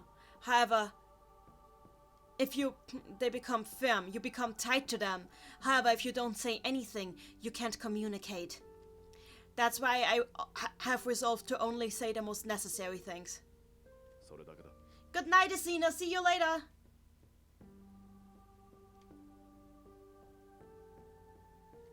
That is all. Yes! That is the first time I've ever explained so much to anyone. So, like, these two have an interesting relationship. I'm just, like, trying to get some chests. 300 gold? Oh, he. What did we say about spacing out? Emil just said, I don't want to. So basically, yeah, Richter just mows down everything anyway. But hey, I got some XP for this. Actually, no, Emil cannot gain XP at this point for reasons. So, like, all battle is useless. So, this is a save point. Oh, this is a data that I already made. New data. And hallelujah, the save points actually heal me. Which is great, on the one hand. But also terrible on the other hand when you remember, wait, ints still exist in this game. Why are ints still a thing if save points heal you? It's stuff like this that makes you realize that this game was kind of a rush job. Because like, redundancy, please? So here we go. We see like we can see like the Crucius symbol on this door, which is relevant. So we heard a voice just now, somebody calling out, Lord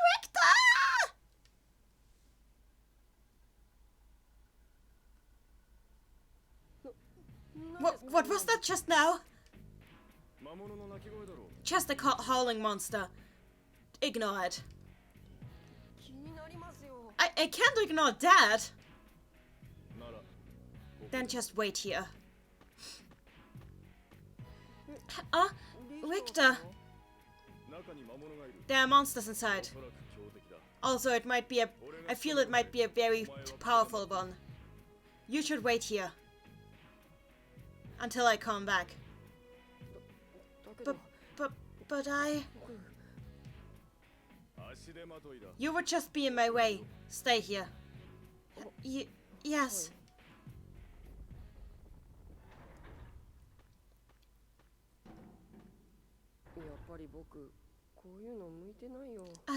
I'm really not cut out for this.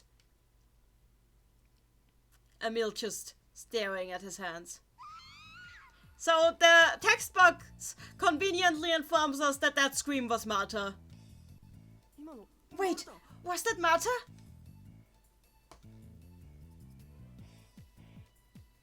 What should I do? What should I do?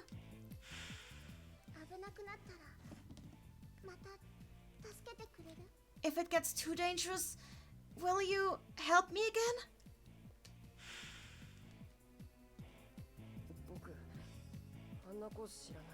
I don't know her. I don't know anything about her, but I just can't let this happen.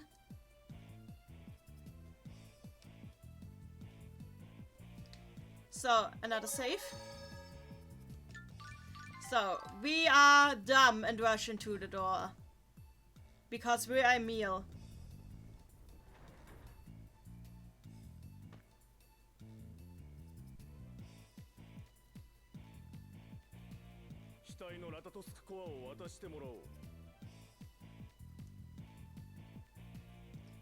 Give me the core of Ratatusk on your forehead. No!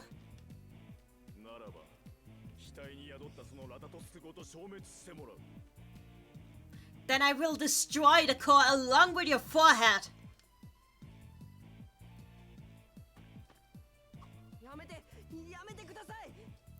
David, I'm in the chat. You say one place. My legs started to move on their own. I mean, close enough, pretty much. This is pretty similar. Stop! Please stop! Richter, what are you doing?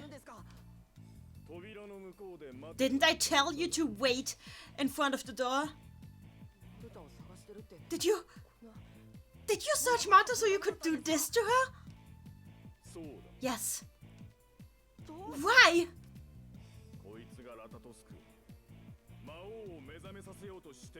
Because she is trying to awaken Ratatusk, the demon lord. Like the thing is, okay, we have an instance of the term Mao here. Let me just put it on the screen because this is the thing. How do you translate Mao? Let me put the term on the screen. Actually, let's just use a term we already had. Yeah, this one will do. And I will edit this. Right now, this is not the right term. I have to edit this term.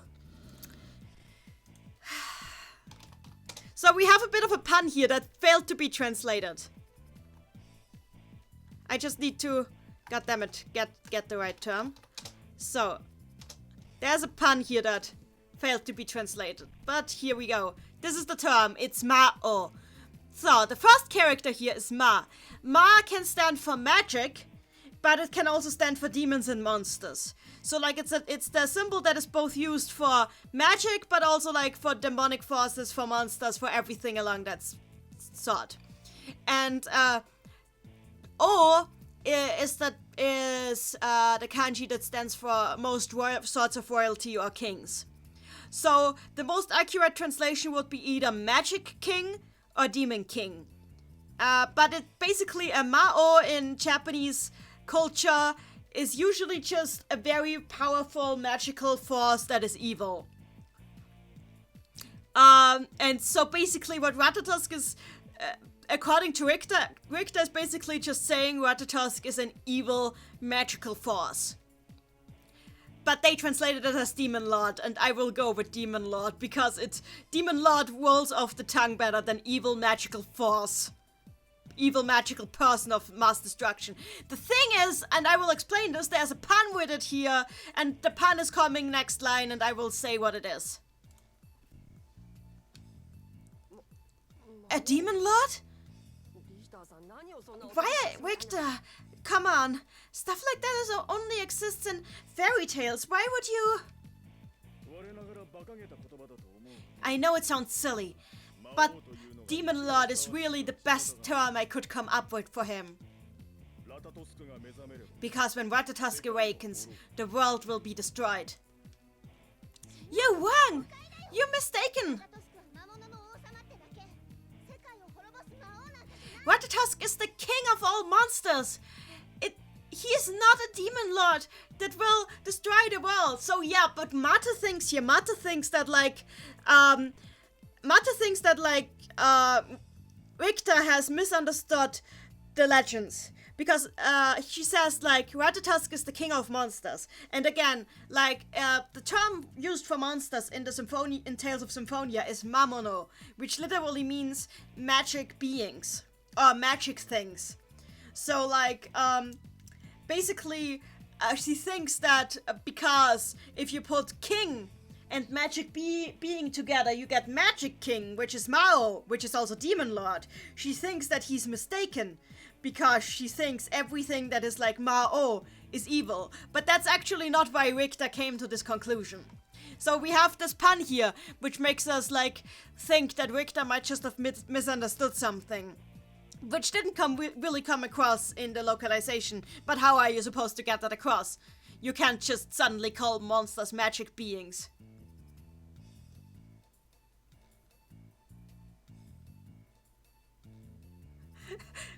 David M in the chat, so if Marta is trying to awaken Ratatosk, does that make her a Mao Shoujo? Autocorrect corrected that. Don't worry, I got your back. I actually like that pun because actually Madoka Magica makes a very similar pun, but let's continue. I don't have any time to drink tea and talk it over with you. So stop Richter or stop Marta? Well, Marta isn't doing anything, so obviously we're stopping Richter. Ugh. Emil, what are you doing? Go away. I don't want to. I said go away.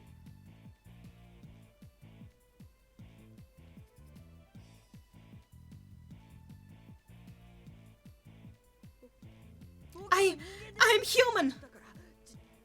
That's why I'm going to decide for myself. Emil.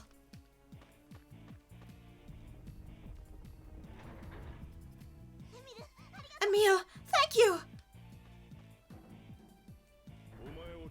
I don't want to cut you down.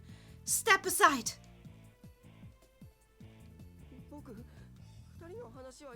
I don't know what happened between the two of you. But you can't do this. I'm sure if you just talk it out. I told you to not hold me back. Aqua, come out. Yes, Lord Richter.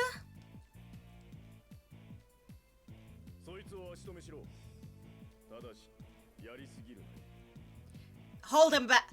Hold him back, but don't overdo it. A monster has spoken?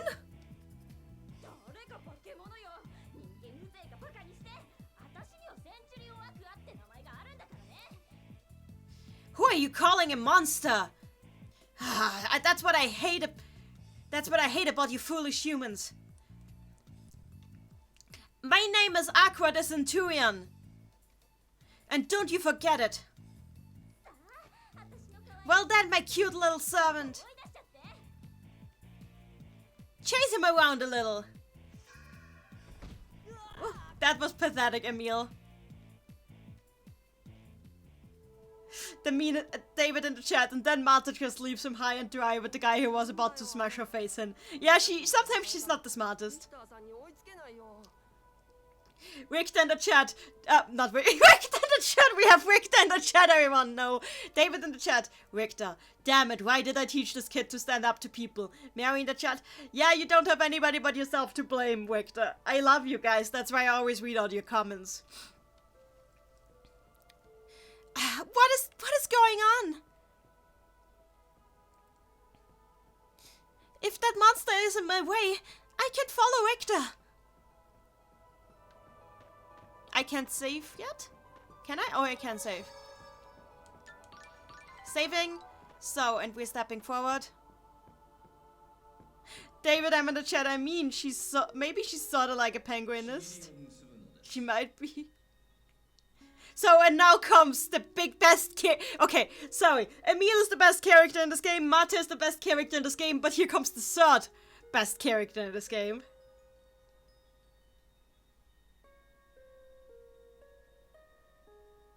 David M in the chat, Emil, she clearly looks more like an off-brand salmon spirit than like a monster. You're not far off, honestly. You're not far off. So, Mary in the chat, Richter has entered. I love you guys. So, the voice has spoken. Forge an oath. Huh?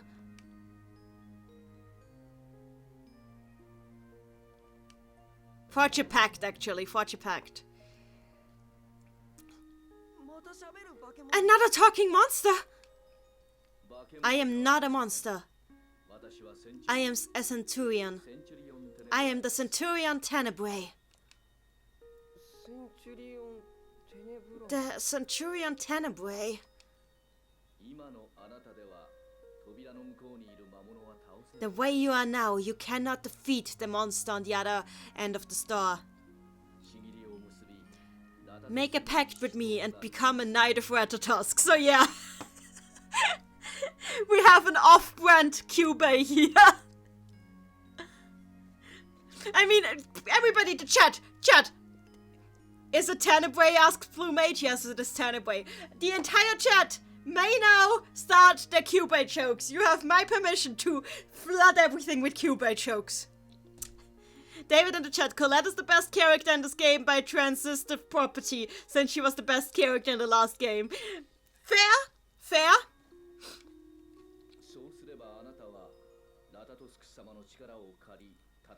If you make a pact with me, you can borrow the power of Lord Ratatosk and fight. What are you talking about? We don't have any time for explanations. As it is right now, Lady Marta is in grave danger.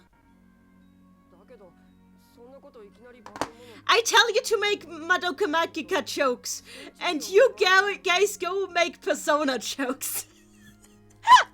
This is just what the world I live in. Okay, David M., when you're ready to kill people for the sake of the world, give me a call. If you want to beat this monster, we can forge a contract. Okay, you're all perfect. I love you all. But, you know, I can't just suddenly make a pact with a centurion, just like this. It's just...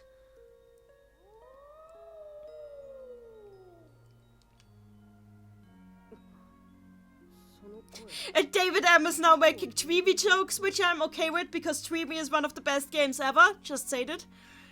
That voice. Were you calling me?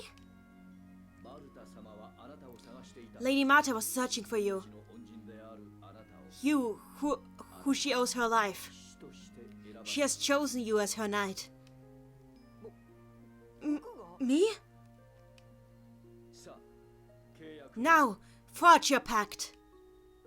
Forge, do not forge. Forge, do not forge. Forge, do not forge. Forge.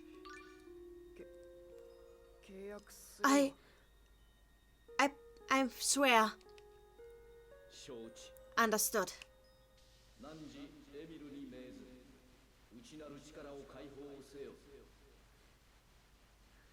Okay, so this is super important. So, Tenebrae, firstly, he's using like the same sort of language that a summoner would use right now. He's also using this Nanji and Wada sort of speech now, this archaic Japanese sort of speaking style. The same kind of speaking style that Sheena uses when she makes contracts, which is like already a hint that we're dealing with summon spirit kinds of stuff here. So the exact thing that he's saying here is like, I command you a meal.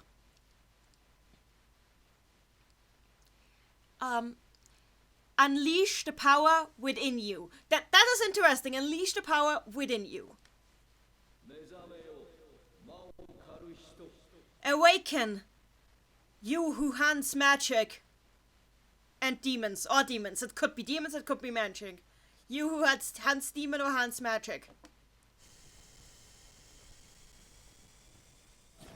Mary in the chat, I kind of wonder what would have happened if Emil said no. If you say no, then Tenebrae just sits there until you say yes. And you just can run around in the rest of the game. Oh, spiteful Tenebrae! Why are you here?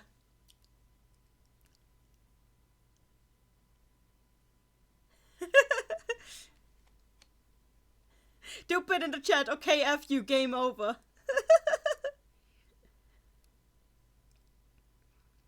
David M in the chat, loses relationship points with Tenebrae. Oh, you're gonna be sad, but like, I think there's actually no relationship system in place in this game. I'm sorry. I'm very sorry, but yeah, we do know that this game was scaled back a lot. I wish there was a relationship point system in place, but there isn't, and I'm sorry. Now, Emil, let us go. What's this? You want a piece of me? I'm gonna make you regret this. Actually, I think you're going to be the one regretting this. Here I come! So, and this is the point of the game where I can actually start fighting properly.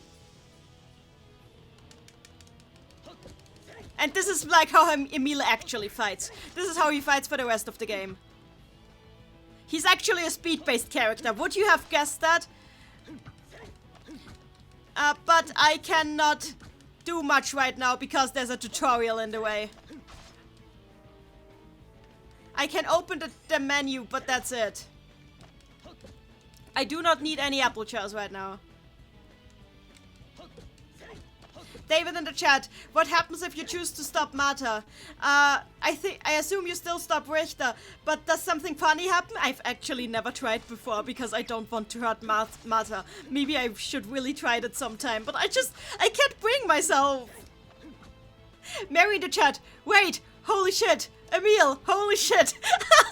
Oh god, you're in for a wild ride with this. You're in for a wild ride. Please could the tutorial just end? Yeah, there, finally. Can I use a demon fang now? There's a demon fang. There, that's what the entire tutorial is for. But they also improved Unition attacks. How do I use them in this game? Oh yeah, like this. So basically, you can use it alone now because Emil just does this. And it's a lot easier. So they streamlined that. David M in the chat, oh hell, Emil already witched out. I mean, close enough. Demon Fang this. Demon Fang.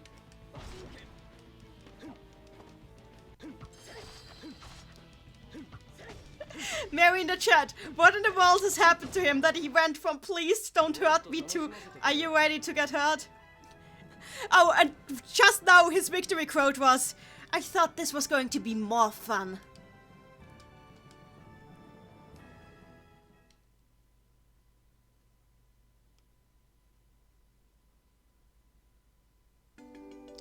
Emil got the title Lord of Ratatosk. I actually would have preferred the title Psycho Lunatic, but that works too.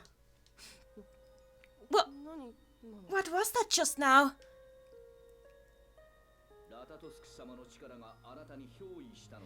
The power of Lord Ratatosk has taken control of you.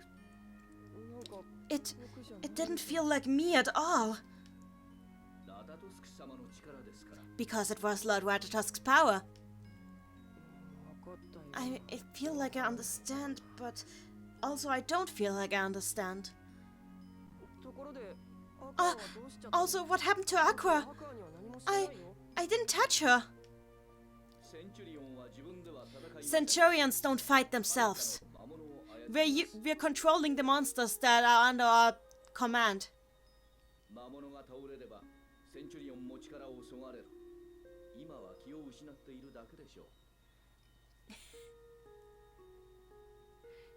If you defeat the monsters, the Centurion loses power. They really don't do enough with Centurions in this game, honestly. Right now, she is unconscious. I see. Unconscious. I'm just glad she's okay then. Alright, Emil. Then let us follow Lady Marta.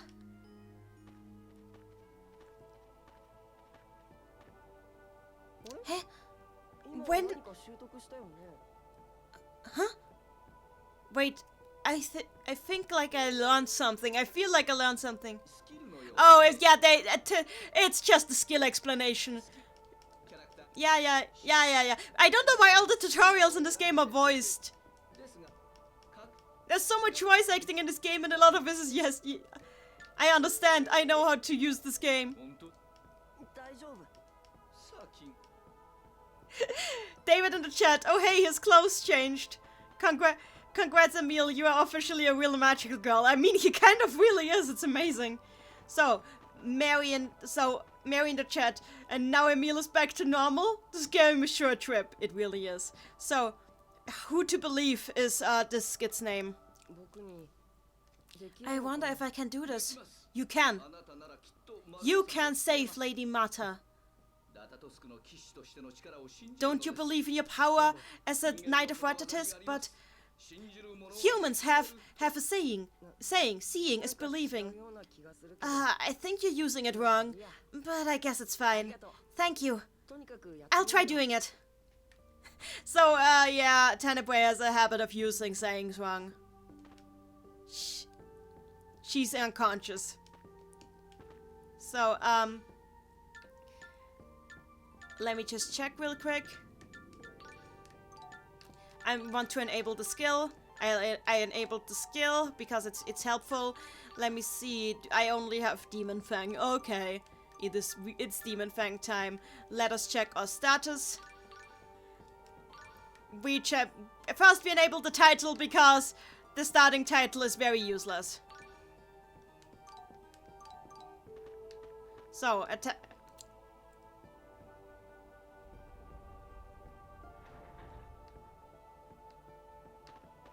by the way, that's why I didn't want to show the status screen earlier, because it already shows Emil in this outfit, which is a huge interface spoiler, but what will you do? Emil's outfit, like, it's grown on me. I still can't with the armbands, but I just really have a thing for sleeveless tops and, like, also without holders. So it kind of speaks to me. So.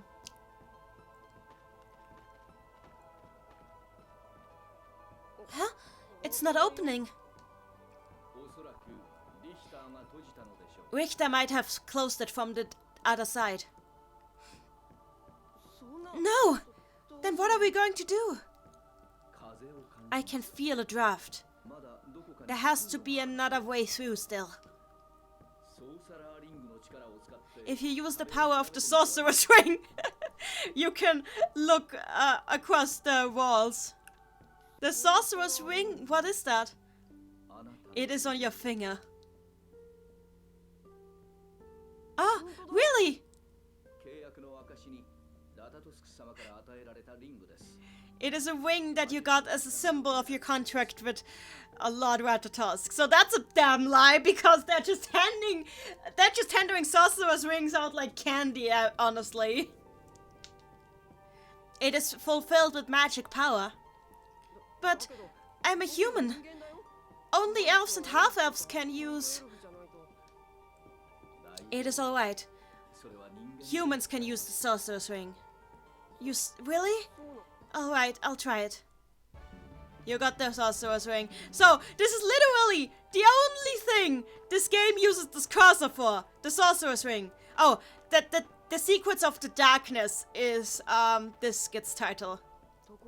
By the way, Tenebrae, I noticed that I got new clothes somewhere along the way. Oh, I was wondering when you'd notice. I've been holding back because I wanted to tell you. I mean, I noticed all along. I just didn't feel it was the right moment to ask. So right now he's just rambling like about the clothes, like how basically that the clothes basically he's rambling about how the clothes symbolize Ratatosk's supple grace and elegance, that they are waterproof, fireproof, and they are very intricately designed. And then Emil is checked. Wait, that's not what I wanted to ask about. But what did you want to ask? What happened to the clothes I was wearing before? That is the darkness's, nothing. The darkness is what? Wait! Tell me! My Aunt Flora is going to be super angry if I lose those clothes. It is the secret of the darkness. So basically he just gave... he basically just played fashion designer for Emil without asking. David in the chat, oh, who doesn't love Tenebrae? I love Tenebrae. This is an imp. A very good chance. Oh yeah. So basically I have... this is like... I don't want to read all of this out. Because, okay. The explanation here is basically that the Centurions are like the arms of Ratatosk's power. And Ratatosk right now is a weak force. Because Ratatosk's power is spread out throughout the monsters in the world. The monsters exist basically to do Ratatosk's bidding through the Centurions. So basically, the stronger the monsters are, the stronger the Centurions, and the stronger the Centurions, the stronger Ratatosk. The problem is that, like, the Centurions have fallen dormant along with Ratatosk and have lost their ties to the monsters. So the monsters are just running wild. The Centurions have lost most of their power, and so has Ratatosk. So I now need to play Pokemon Trainer, gather the monsters, and make Ratatosk stronger again.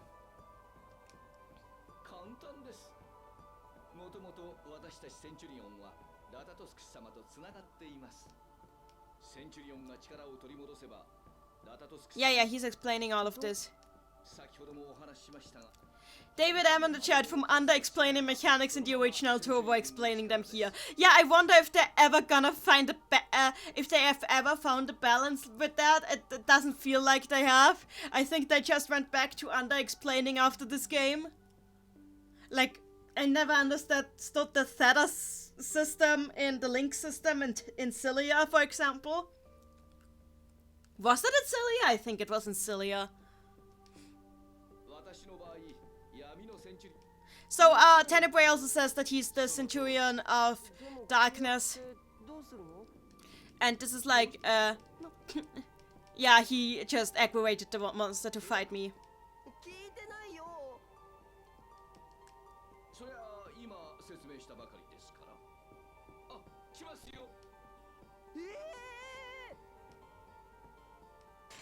David and Chant, honestly, with the way they can evolve back to earlier forms and stuff, it feels closer to Digimon. I mean, we don't catch them with Pokeballs, so I guess you have a point. So we already have, like the elemental grid filled. Basically, the elemental grid needs to be all the same in order to catch a monster. Which I don't think makes sense. God damn it! Why is there still the explanations going? Hope the score bunny, the slogan is tainted for me permanently as a Pokemon fan. Ouch. David M, alas, I don't have a PS3. Ah, sorry. I feel sorry for you. Maybe one day they'll release it on Steam.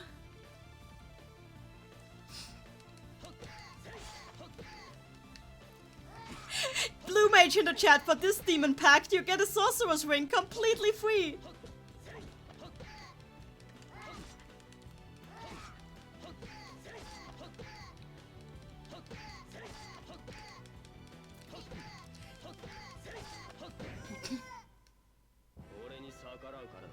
Are you trying to go up against me? I love his quotes, he's just so smug about everything. It's ridiculous how smug he is, especially because it's a meal. So yeah, we have a magic cycle. The game is trying to run its 15 calculations. Actually, no, I need to, yeah. We have like magic cycle with runes, and the imp is now on my side. Mary in the chat, and they call the P5 tutorial handholdy. Thankfully, the game stops doing this after this dungeon, so that's good. Hey, that girl Aqua earlier, she's a Centurion too, isn't she? So when she gets more monsters on to serve her, does this mean I get stronger too? Because, like, Tenebrae told him that he gets stronger as a Knight of Ratatosk when Ratatosk gets stronger.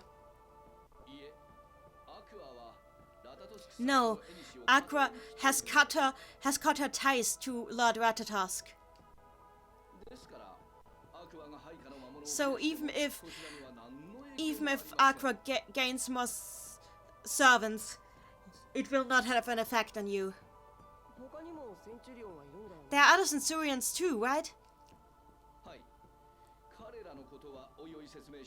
Yes, I will tell you about them. But there are monsters for every Centurion's elements that you can make pacts with.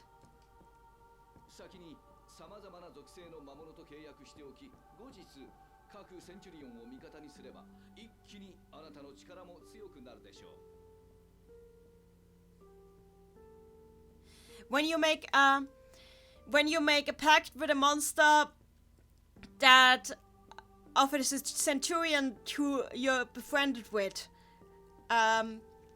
your power immediately gets stronger. But look, I only became a Knight of Ratatosk because I wanted to be able to fight. I don't really care much about getting stronger than this. Oh well. I guess there is always use in knowledge.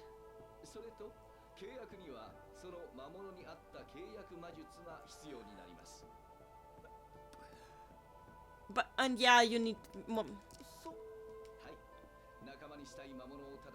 Yeah. More. The monster catching techniques in this game are way too complicated, even with all the tutorials. Basically, there's like some, like affinity thing going on. Yeah, I have the monster in my party.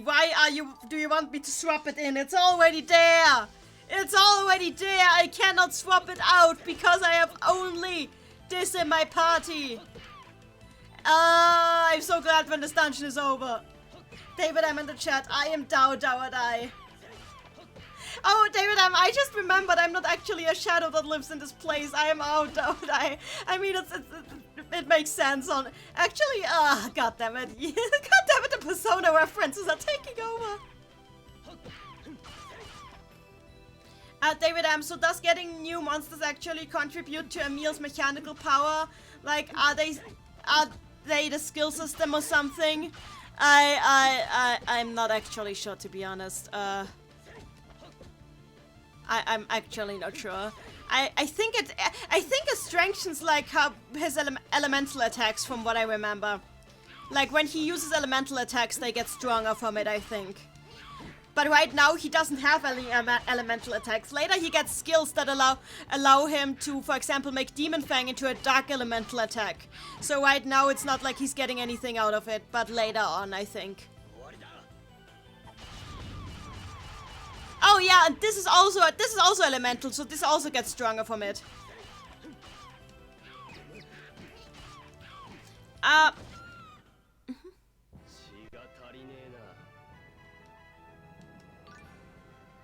So. By the way, the game randomly generates names for all the monsters you gather. So they have like nicknames already given to them when you catch them.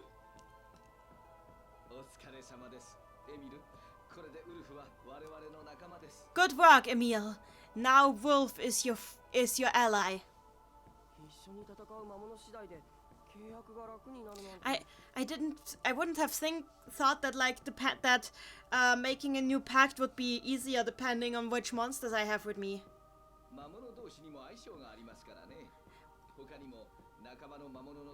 Yeah, I'm not gonna be using the monster system a whole bit because I'm usually gonna be using the Symphonia characters when they're available, which is pretty cheap to do, but honestly I prefer doing that. Sorry, Emil.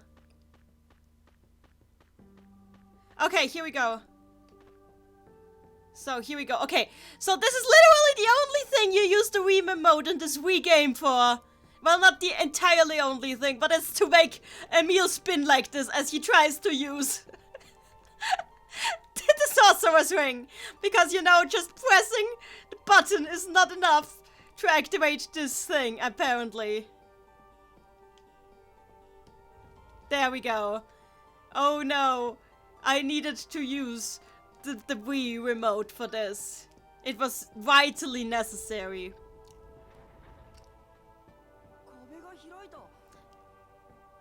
The wall is opened?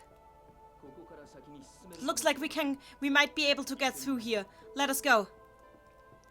Yes. Oh, there's another one here. God damn it, I missed the skid. I hate it when that happens. Because I pressed the switch. Oh, you did well. The monster is now my friend? Bravo! Beautiful! Fantastic! Excellent! Truly amazing work! You think so? Well, of course it was a very weak monster. It would be weirder if you had failed.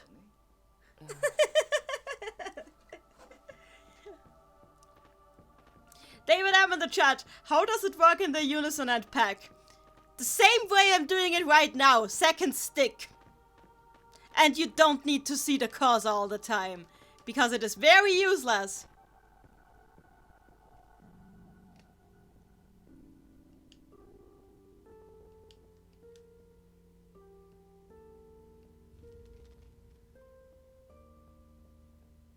David M in the chat, did they just turn the sorcerer's ring back to its original functionality? That wouldn't have worked, but yeah, they used the second stick.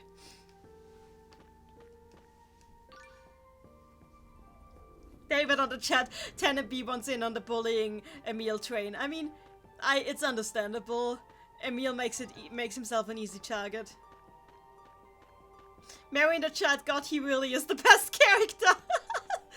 Honestly, I just advise you to watch the skits, in chronological order on YouTube later in English. The English dub is really good. Especially, like, they got Tenebre's voice spot on. Like, it's pretty amazing how spot on they got him. I got an apple gel.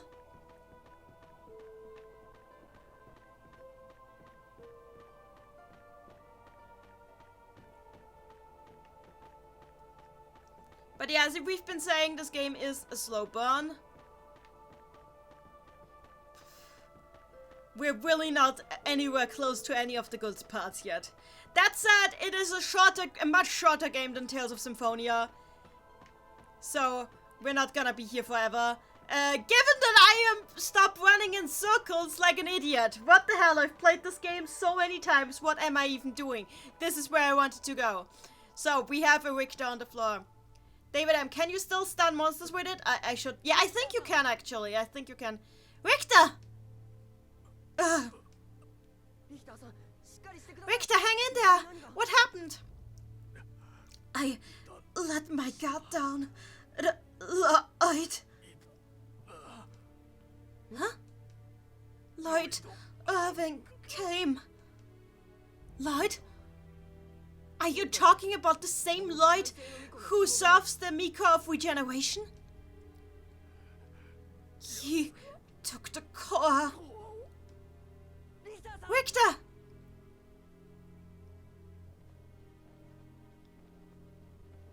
Now Emil is the one doing the shaking.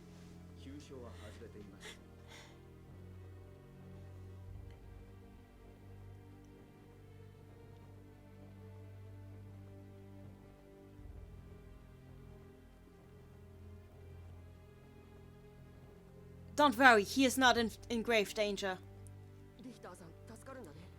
We have to help Richter.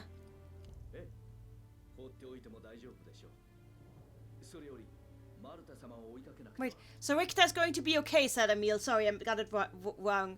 Yes, so we can't just leave him here. It's much more important to chase after Lady Marta. Just leaving him here? I can't do that. We need to call someone. No. If Lloyd has appeared. We have no time to lose. Lady Marta's life might be in danger. After all, this man is your enemy. Didn't you come here to protect Lady Marta? I mean, you're right, but... I can't just leave him like this. Richter-san might be mean sometimes, but he did save me.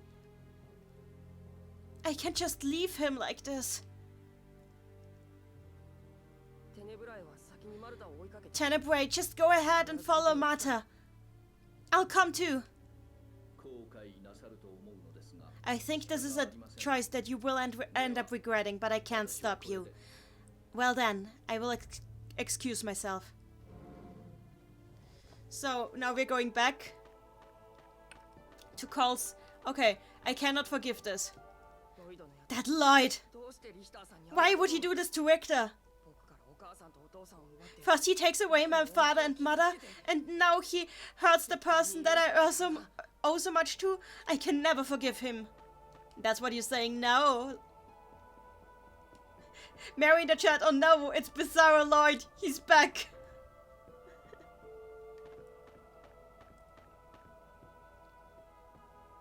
I have to call somebody quickly.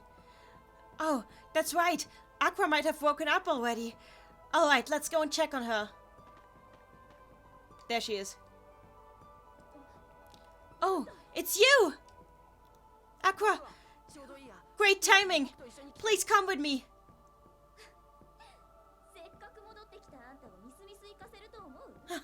So, do you think I'm really going to fall for this? Now that you've actually come back for me to beat you up? We don't have time for this! Richter was hurt! Lloyd came and... What did you say? That Lloyd!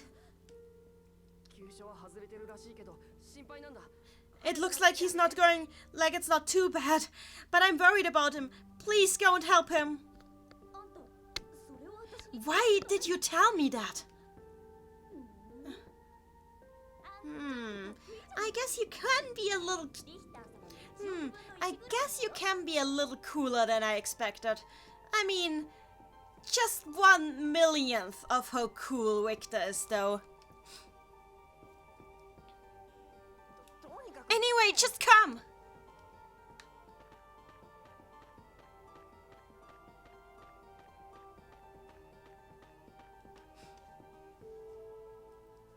Lord Richter! Aqua, what is going to happen with Richter? He's alright.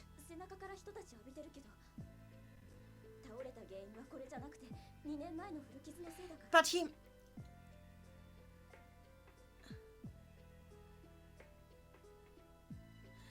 was struck into the back, but I don't think that's the reason he collapsed. It's definitely the wound that he took 2 years ago. An old wound? I am only telling you about this because you don't appear to be our enemy. Anyway, leave Lord Richter to me. Alright.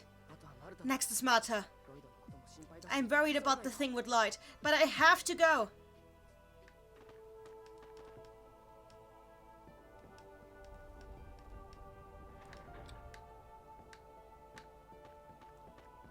Let's save.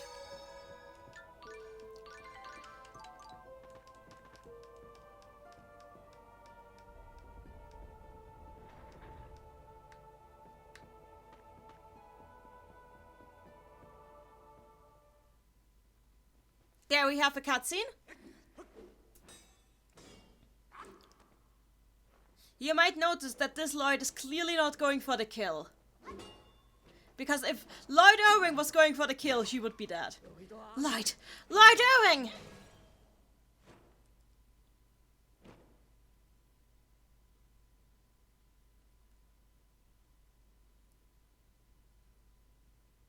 Who's there?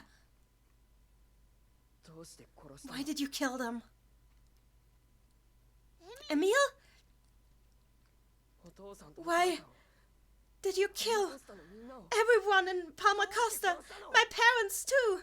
Why did you kill them? Huh?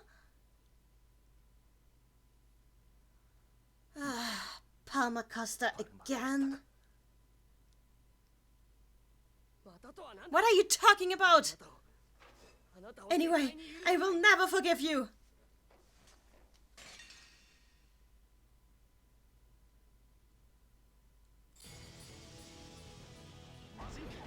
So he just goes for the Demon Fang spam as I would.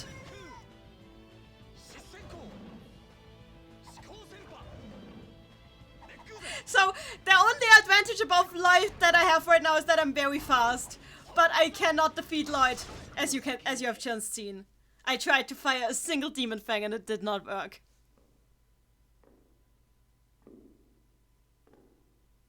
So that was just Lloyd's summation.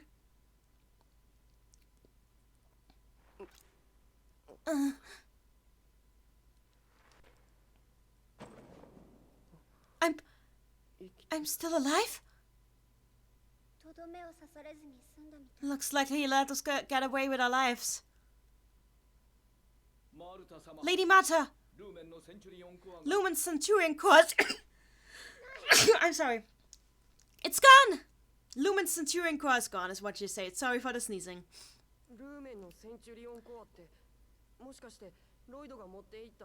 Wait, Lumen Centurion Core, are you talking about the white crystal that Lloyd took with him?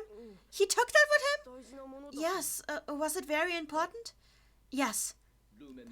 Lumen Centurion Core is one of the most important objectives of our journey. Mata, we must chase him. But before that, thank you, Emil. You really saved me again. I'm glad that you came to help me again. No, I just wasn't really able to do anything in the end. That's not true. Also, it looks like you really became a Knight of Meritus to help me. That really makes me so happy. I was hoping to meet you again ever since the time we first met. It's okay. Doesn't seem like it was important to you. But I'm really thankful that you helped me back then. Well... Lady Mata, let us hurry. Yeah, of course. Emil, before we get out of here, would you still help me a little bit more? Yes. Marta is a really weird girl. So I would like... Okay, we're getting a funny scene now. First, let me check if I'm getting a skill. David in the chat, gotta go faster. Well, yeah, I like playing Emil because he's very speedy. Mata is speedy as well. We have like 2 speed characters at the focus here.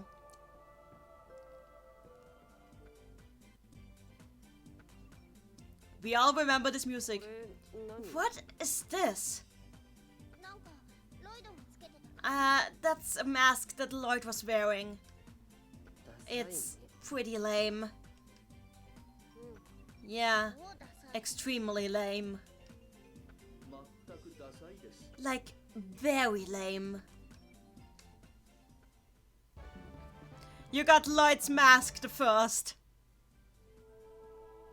Celestine in the chat. Oh, my first Tales game. Mine too! It has a special place in my heart. Mine too! We have so much in common already. Anyway, glad to see you here. Without joke. That wasn't joking, by the way. I feel the same about this game. So, let's just wait until we get the skit, because there should be a skit here.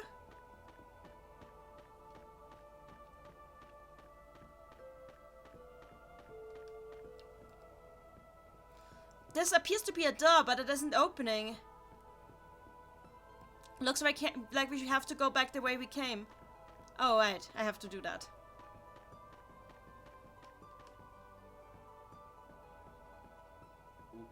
How strange. It appears this door is closed from the other side. Really? Damn it. This has to be Lloyd's doing. He's definitely trying to lock us in. That makes me so mad. Lady Mata, I can feel a breeze. There has to be another exit as well. Let us examine everything. This is like all that the man with the mask, as this get called, and this is all the Tenebrae feels all the time, breezes. When I saw Lloyd's mask, I was thinking of the Phantom of the Opera. Oh, a pirate. Oh, I was thinking of another. Basically, okay. I'd forget what they're talking about, but basically the two of them are now talking about theater plays. So, we're learning that these two are really into theater plays. This Lord Pochamu is really truly interesting. Led a really truly interesting life, says Tanabway in response to Lloyd recapping the... Sorry, I'm still in first game mode. Emil recapping the plot.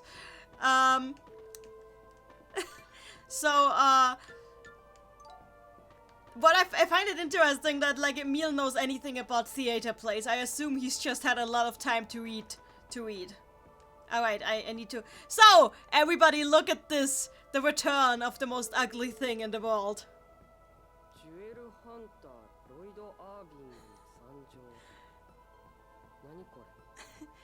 Jewel Hunter Lloyd Irving was here. What is this? Says Emil. And look at, like, the script on it. You can actually read it. And I find it interesting that, like, in this script Lloyd is, like, written with an I instead of a Y. And he even says, got it. Like, I wonder, like, was this actually, like, Lloyd's own idea? Was he just like, I can't draw myself. I'm just gonna copy this ugly wanted poster of me that I hated a few years ago and gonna put this up so people know I was here? Or did some fan make this for him? I just wonder what happened here. Mary in the chat, what the hell is that? It's the return of the badly drawn Lloyd Irving. David M in the chat, Lloyd, what the hell? I hate this! It's so ugly! I want to burn it! Emil, the lady wishes that you burn it. You say, you tell me to burn it, but that's a little... oh, I get it. David M in the chat, did Sellers draw it? I could actually imagine Sellers having drawn this, honestly. Actually, that's probably what happened. Like, Sellers tries to teach, like, Lloyd how to hunt X-Spheres with style. So he does it and says he needs to hang up posters everywhere. And, like, Lloyd is just a good bud and actually does it. There we go. Celestine in the chat, a work of art. So here we go. Switch. And since this is a game of a Nintendo console, does that make it a Nintendo Switch? Huh? Huh? I'll see myself out. Out of this dungeon, that is. It opened! We're lucky! Now we can go search for Lloyd. However, Lumen's trace is very weak by now. We might not be able to chase after them anymore. No! Hey, is Lumen's Centurion Core really that important to you? Wait. I guess we just threw that at you like this. Putting it briefly, Centurion Cores are the eggs of Centurions like Tanabway. So the Centurion Core of Lumens is the egg of the Centurion Lumen.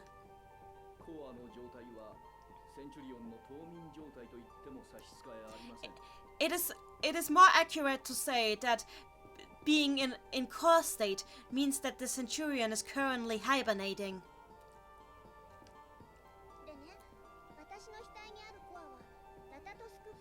And you know, the core on my forehead is Ratatosk's core. The heck of the Demon Lord? I told you he is not a Demon Lord. This might end up being a long story. But we might still have to explain some things to Emil. Yes, first of all, let's get out of here.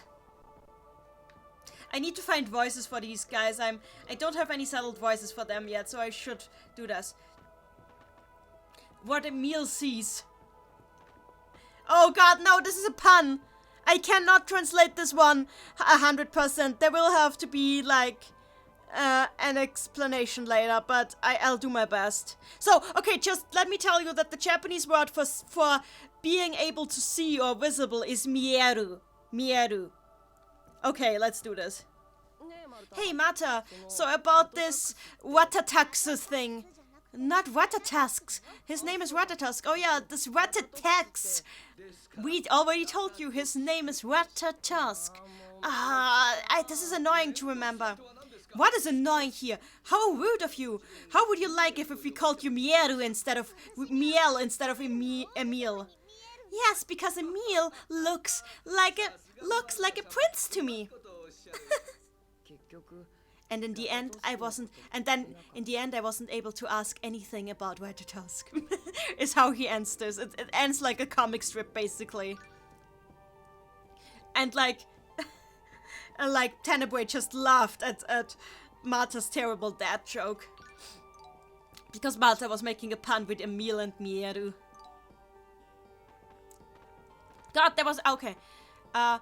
Lloyd the Red. Why is Lloyd the Red, but okay. What for is Lloyd gathering a Centurion cause? Well, I guess... Maybe he's trying to kill everybody who goes up against the Charge of Martel. That's what I've heard, at least. Seriously, for that? I'm not sure. But the thing with Palmacosta? The thing with Palmacosta? Nothing. Anyway, he's definitely working for the Charge of Martel. So he's putting pressure on Silverhand. I'm so angry on this. The Rowan... Okay. Another pun, goddammit.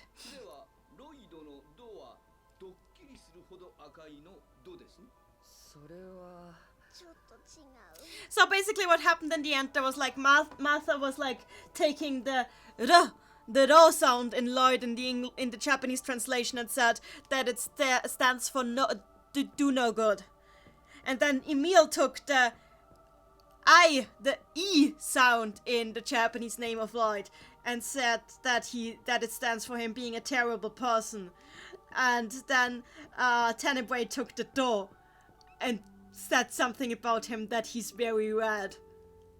And like Emil and Martha just looked at Tenebue like, are you sure about this? Is this really the path you wanted to take this? It's a pun that's not easy to translate on the fly. Honestly, the official translation handled it pretty well. I advise you to actually watch the skits. They're pretty good.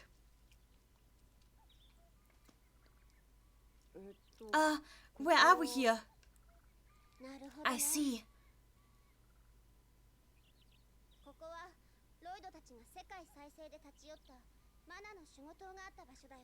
This is where the Tower of Mana Protection that Lloyd and the others were, Lloyd and his party were at the Journey of World Regeneration was. This is where the Tower of Mana Protection was. In other words, this is a holy ruin of the Church of Martel. Yes, exactly.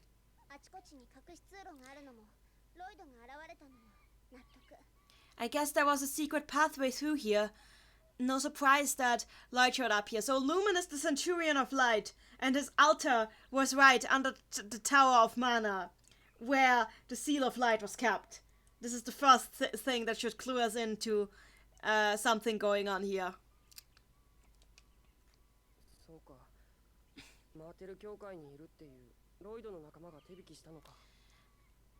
Right, he probably has connections at the Church of Martel that might have led him here. Maybe. I can't feel Lumen's presence at all. I'm sorry. But Lloyd seems to have escaped. Well, yeah, he has a rare bird. Well, no can do about that. I mean, we have Emil with us. For now, we should go back to Luen. I mean, are you okay with this? Yeah. So I love this. English, broken mana tower. The official translation of this place's name is Broken Mana Tower. Like, it's not a ruin. It's not destroyed. It's just broken. Just broken. I'm sure that, like, Rain would have a field day with this place. She would not be happy. But yeah, broken. Actually, she wasn't happy, wasn't she? If you go back here during Tales of Symphonia and see this place, this so-called Broken Mana Tower, she's actually deeply unhappy, if I remember. But yeah, this is what's left of that tower. And I should probably get in some leveling now before I go back to Lewin. So I'll just kill some bears. I just want to give it... there, advantage. When the screen cracks green, it's play advantage. David in the chat, wait, how did the Tower of Mana get this close to Lewin? World regeneration. Also, distances are really weird in this game, honestly. Also, I think we're just supposed to assume. I think we're just supposed to assume that, like, this cave was really, really long. Like, extremely long.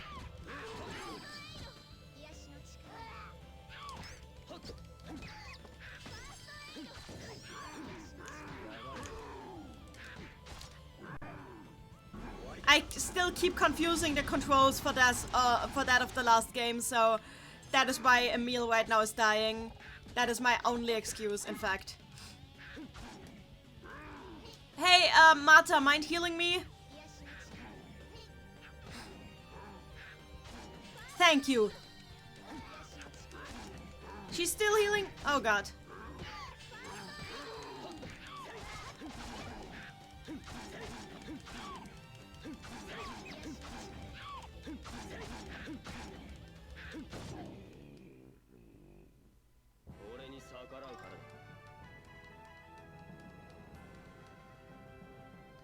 Oh, we can join this one. Who should help me with this one so it doesn't run away? I guess I'm gonna use the wolf. Yes, it helped! So let's see what embarrassing nicknames our monsters have so far. Because again, I'm not nicknaming them, the game does it. So, Tefilm. That Tonru. Yuri. Okay, Yuri is understandable, but the Tonru? Tefirum?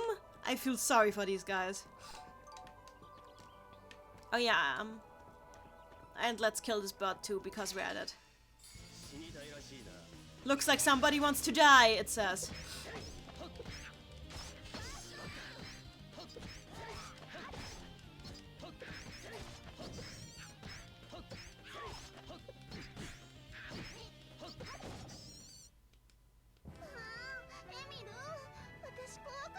Oh, Emil, I was so scared.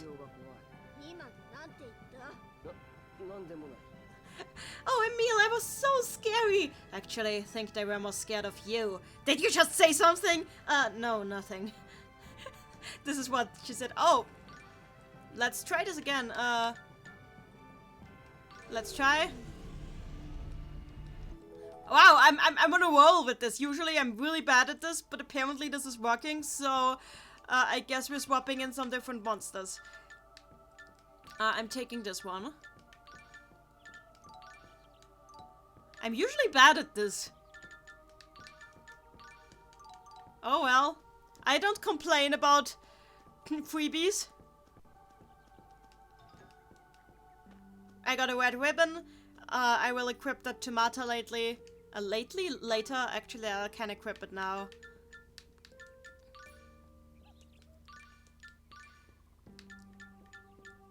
There, red ribbon for Mata.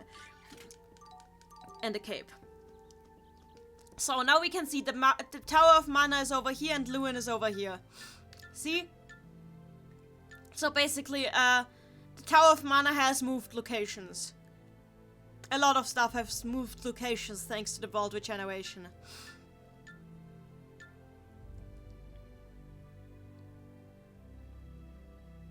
It's actually a miracle that, like, some not more towns were affected by this. So let's go to Lewin.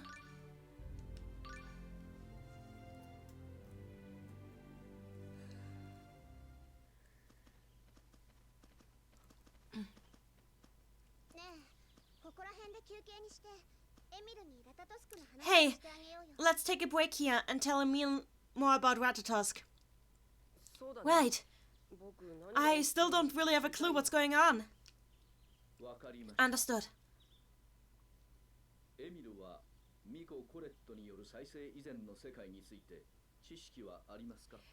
Emil, do you know about what happened when the Miko Colette regenerated the world? We know. Well, the gist. Just as you know.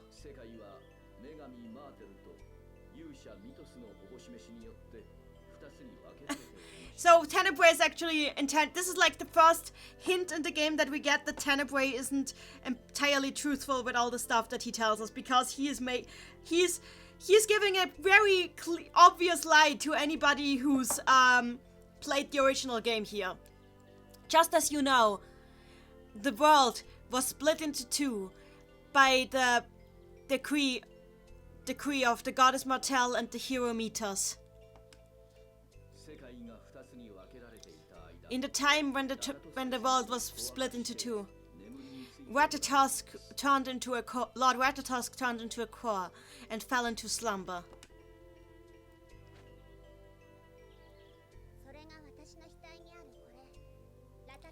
It's that thing that's on my forehead, the Ratatosk core.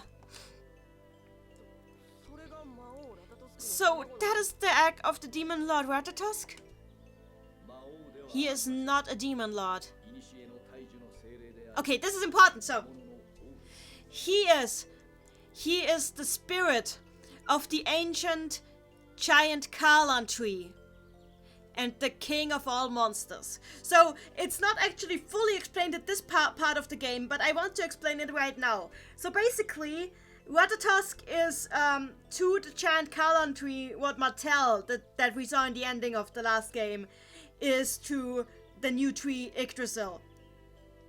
And Ratatosk basically used monsters to distribute the tree's mana across the world. Monsters exist in order to distribute mana. And that's why monsters exist in this world, which I find is a really interesting way to put it, because monsters show up where there's a lot of mana, not because there is a lot of mana and it draws the monsters, but because monsters' existence distributes the mana there. But like, monsters are not supposed to run wild like they do. David in the chat demands that I call the world tree Gonzalez. I refuse. I refuse! So yeah, we are on a journey to try to reawaken the spirit of a dead tree. A tree that was killed by Mythos. If your guess right now is that this is going to turn into another installment of the Mythos Ruined Everything show, you are correct.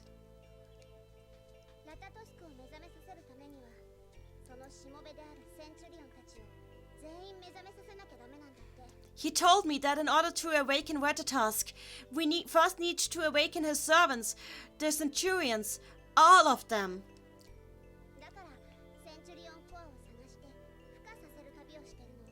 That's why we are on a journey to find all the Centurion cores and awaken them. Is there a problem with just letting Ratatosk sleep? It destroys the balance of nature. The world might end up being destroyed.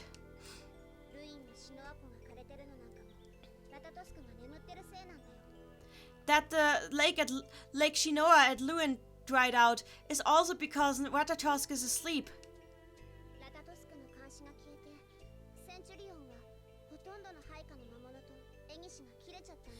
Without Ratatosk to watch over them, the ties between the monsters and the Centurions that were serving them all broke. Now the monsters are running wild, and the balance of mana has been destroyed.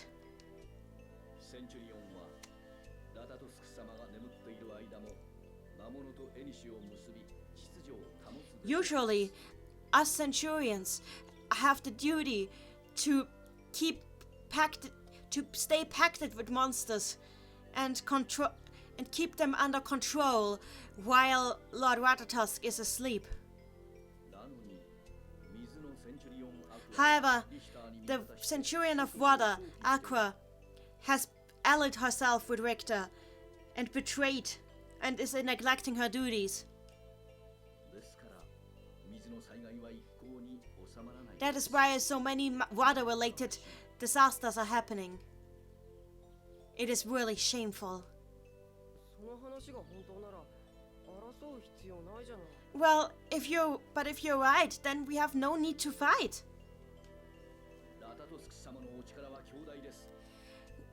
Lord Ratatosk's power is great.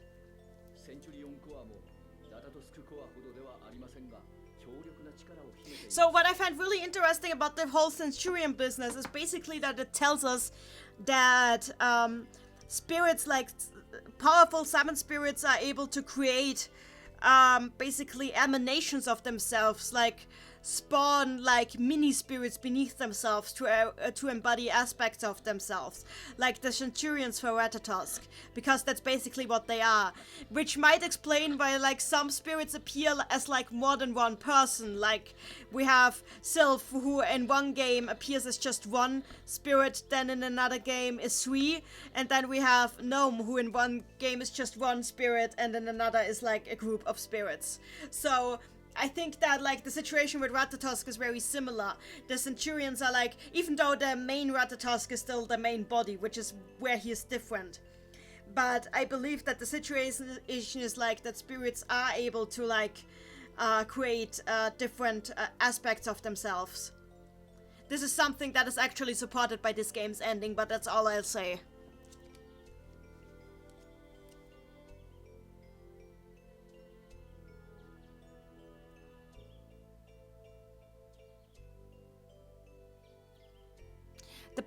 The power of the Centurion Corps may not be as high as the power of Ratatosk. Of Ratatosk's Corps. But they still hide immense power.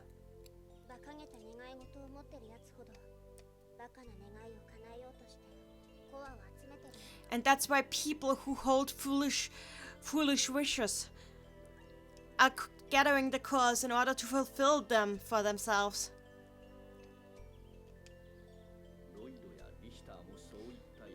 I believe it's the same with Lloyd and Richter. That is why Lady Marta has stolen Ratatosk's core from Richter and his allies. And then before I knew it, suddenly the core had attached itself to my head. It's really been a huge headache. Did you understand everything? Yes, sort of. But I don't believe that sounds like the type of person that Richter is. I can't believe that. You barely know the guy! But I guess it makes sense with who you are.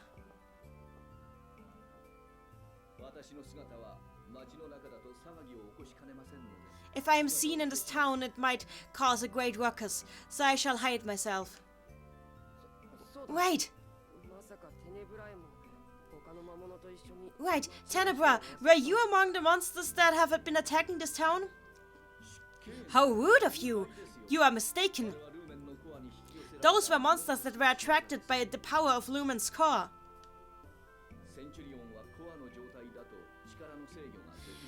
When Centurions are in their core form, they cannot control their powers.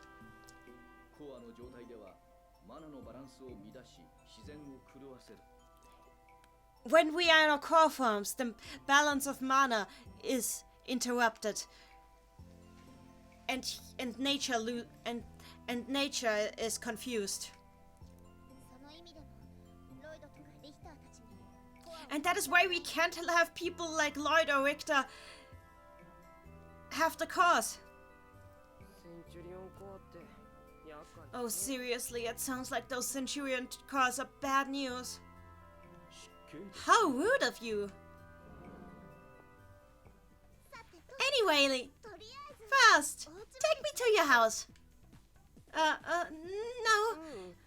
We should first tell the mayor about Richter. Oh, you think so? Okay, got it.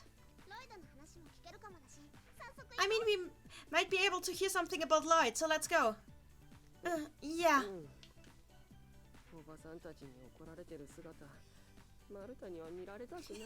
Oh god, the way he sounded. I mean, I don't exactly want Marta to see my aunt and uncle getting mad at me. So yeah, Emil is just like, please no. Are you here is this skit's name. Hey Tenora, are you here? I'm here, over here. Where? Over here. That way? No, here. Over there. Seriously, Tenebrae, stop bullying Emil. How rude.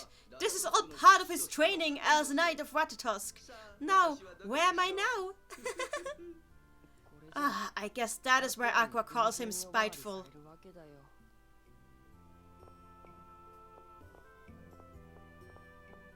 Attack, attack, attack, attack is this skit's name, and I think this is a skit that I'm getting in response to my fighting style. I almost was able to go to Emil's house. I was going to yeah. See, well, she wanted to introduce herself to his families as his girlfriend.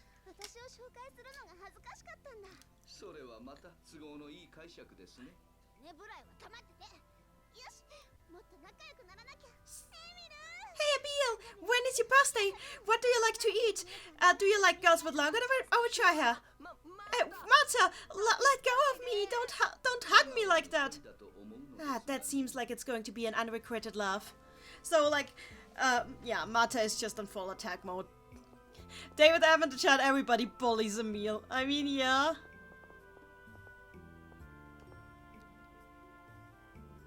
Yeah, doesn't want me to get close. We are talking to the guy. Sheena's statue is really nice. I'm not going to go much longer for today. It's late. We have been looking for you, Lady Marta. Hawk! Who is he? Do you know him? General Brute. Mary is going to bed. Good night.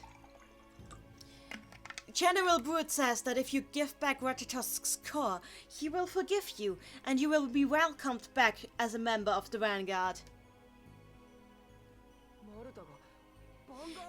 David M in the chat, I bet even the unnameable dog bullies Emil. The thing about the dogs is, if you talk to the dogs in this game, they all still have the names that Colette gives them. Every last one of them, I have checked. So, like, this game really assumes that you have done all of the side quests, including the dogs.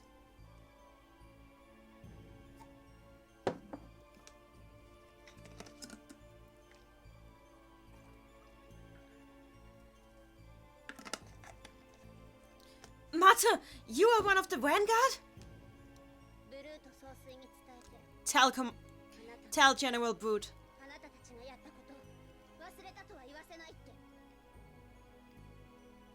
Okay, tell Commander... David, I'm in the chat. Oh my god, that's adorable. It really is.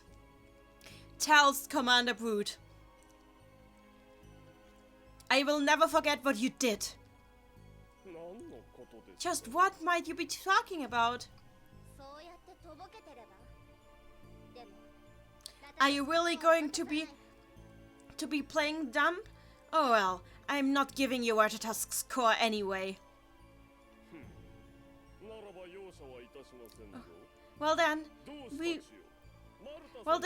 do not need to negotiate. My comrades, take Lady Marta, he really says comrades. Yes! Let's defeat. Oh, I should really have saved.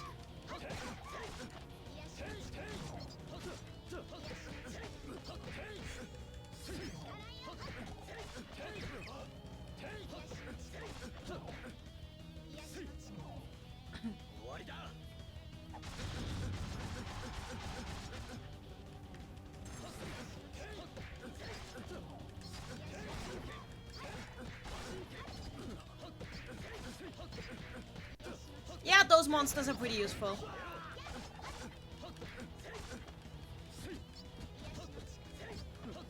Mato is just trying to heal me.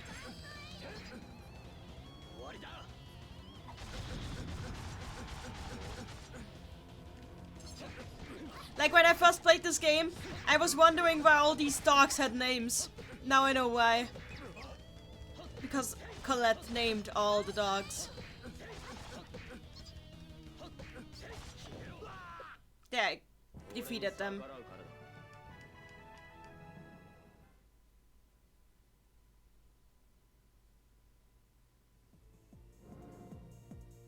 Lady Marta, Emil.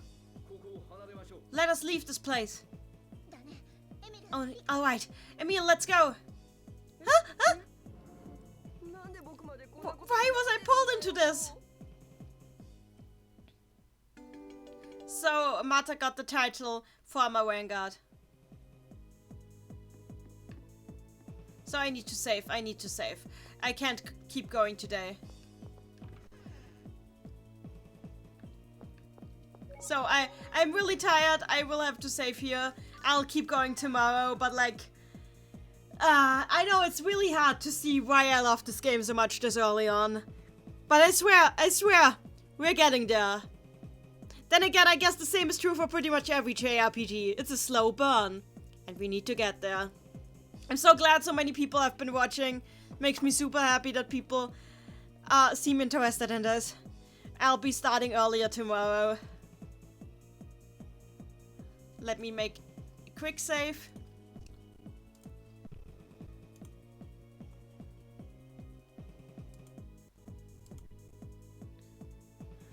And let me just see if we can find one named dog before we do anything, before we leave for tonight. So I can present to you the beauty of named dogs.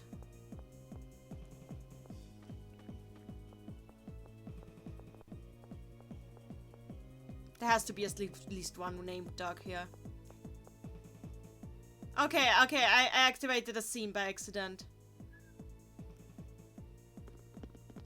Wait, I didn't know there was a scene here!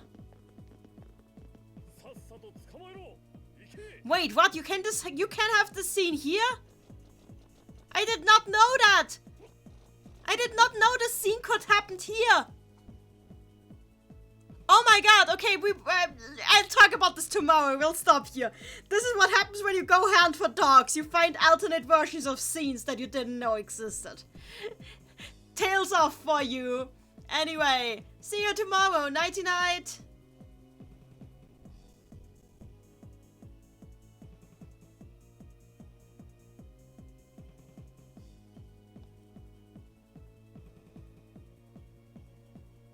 And yes, those are the Papal Knights.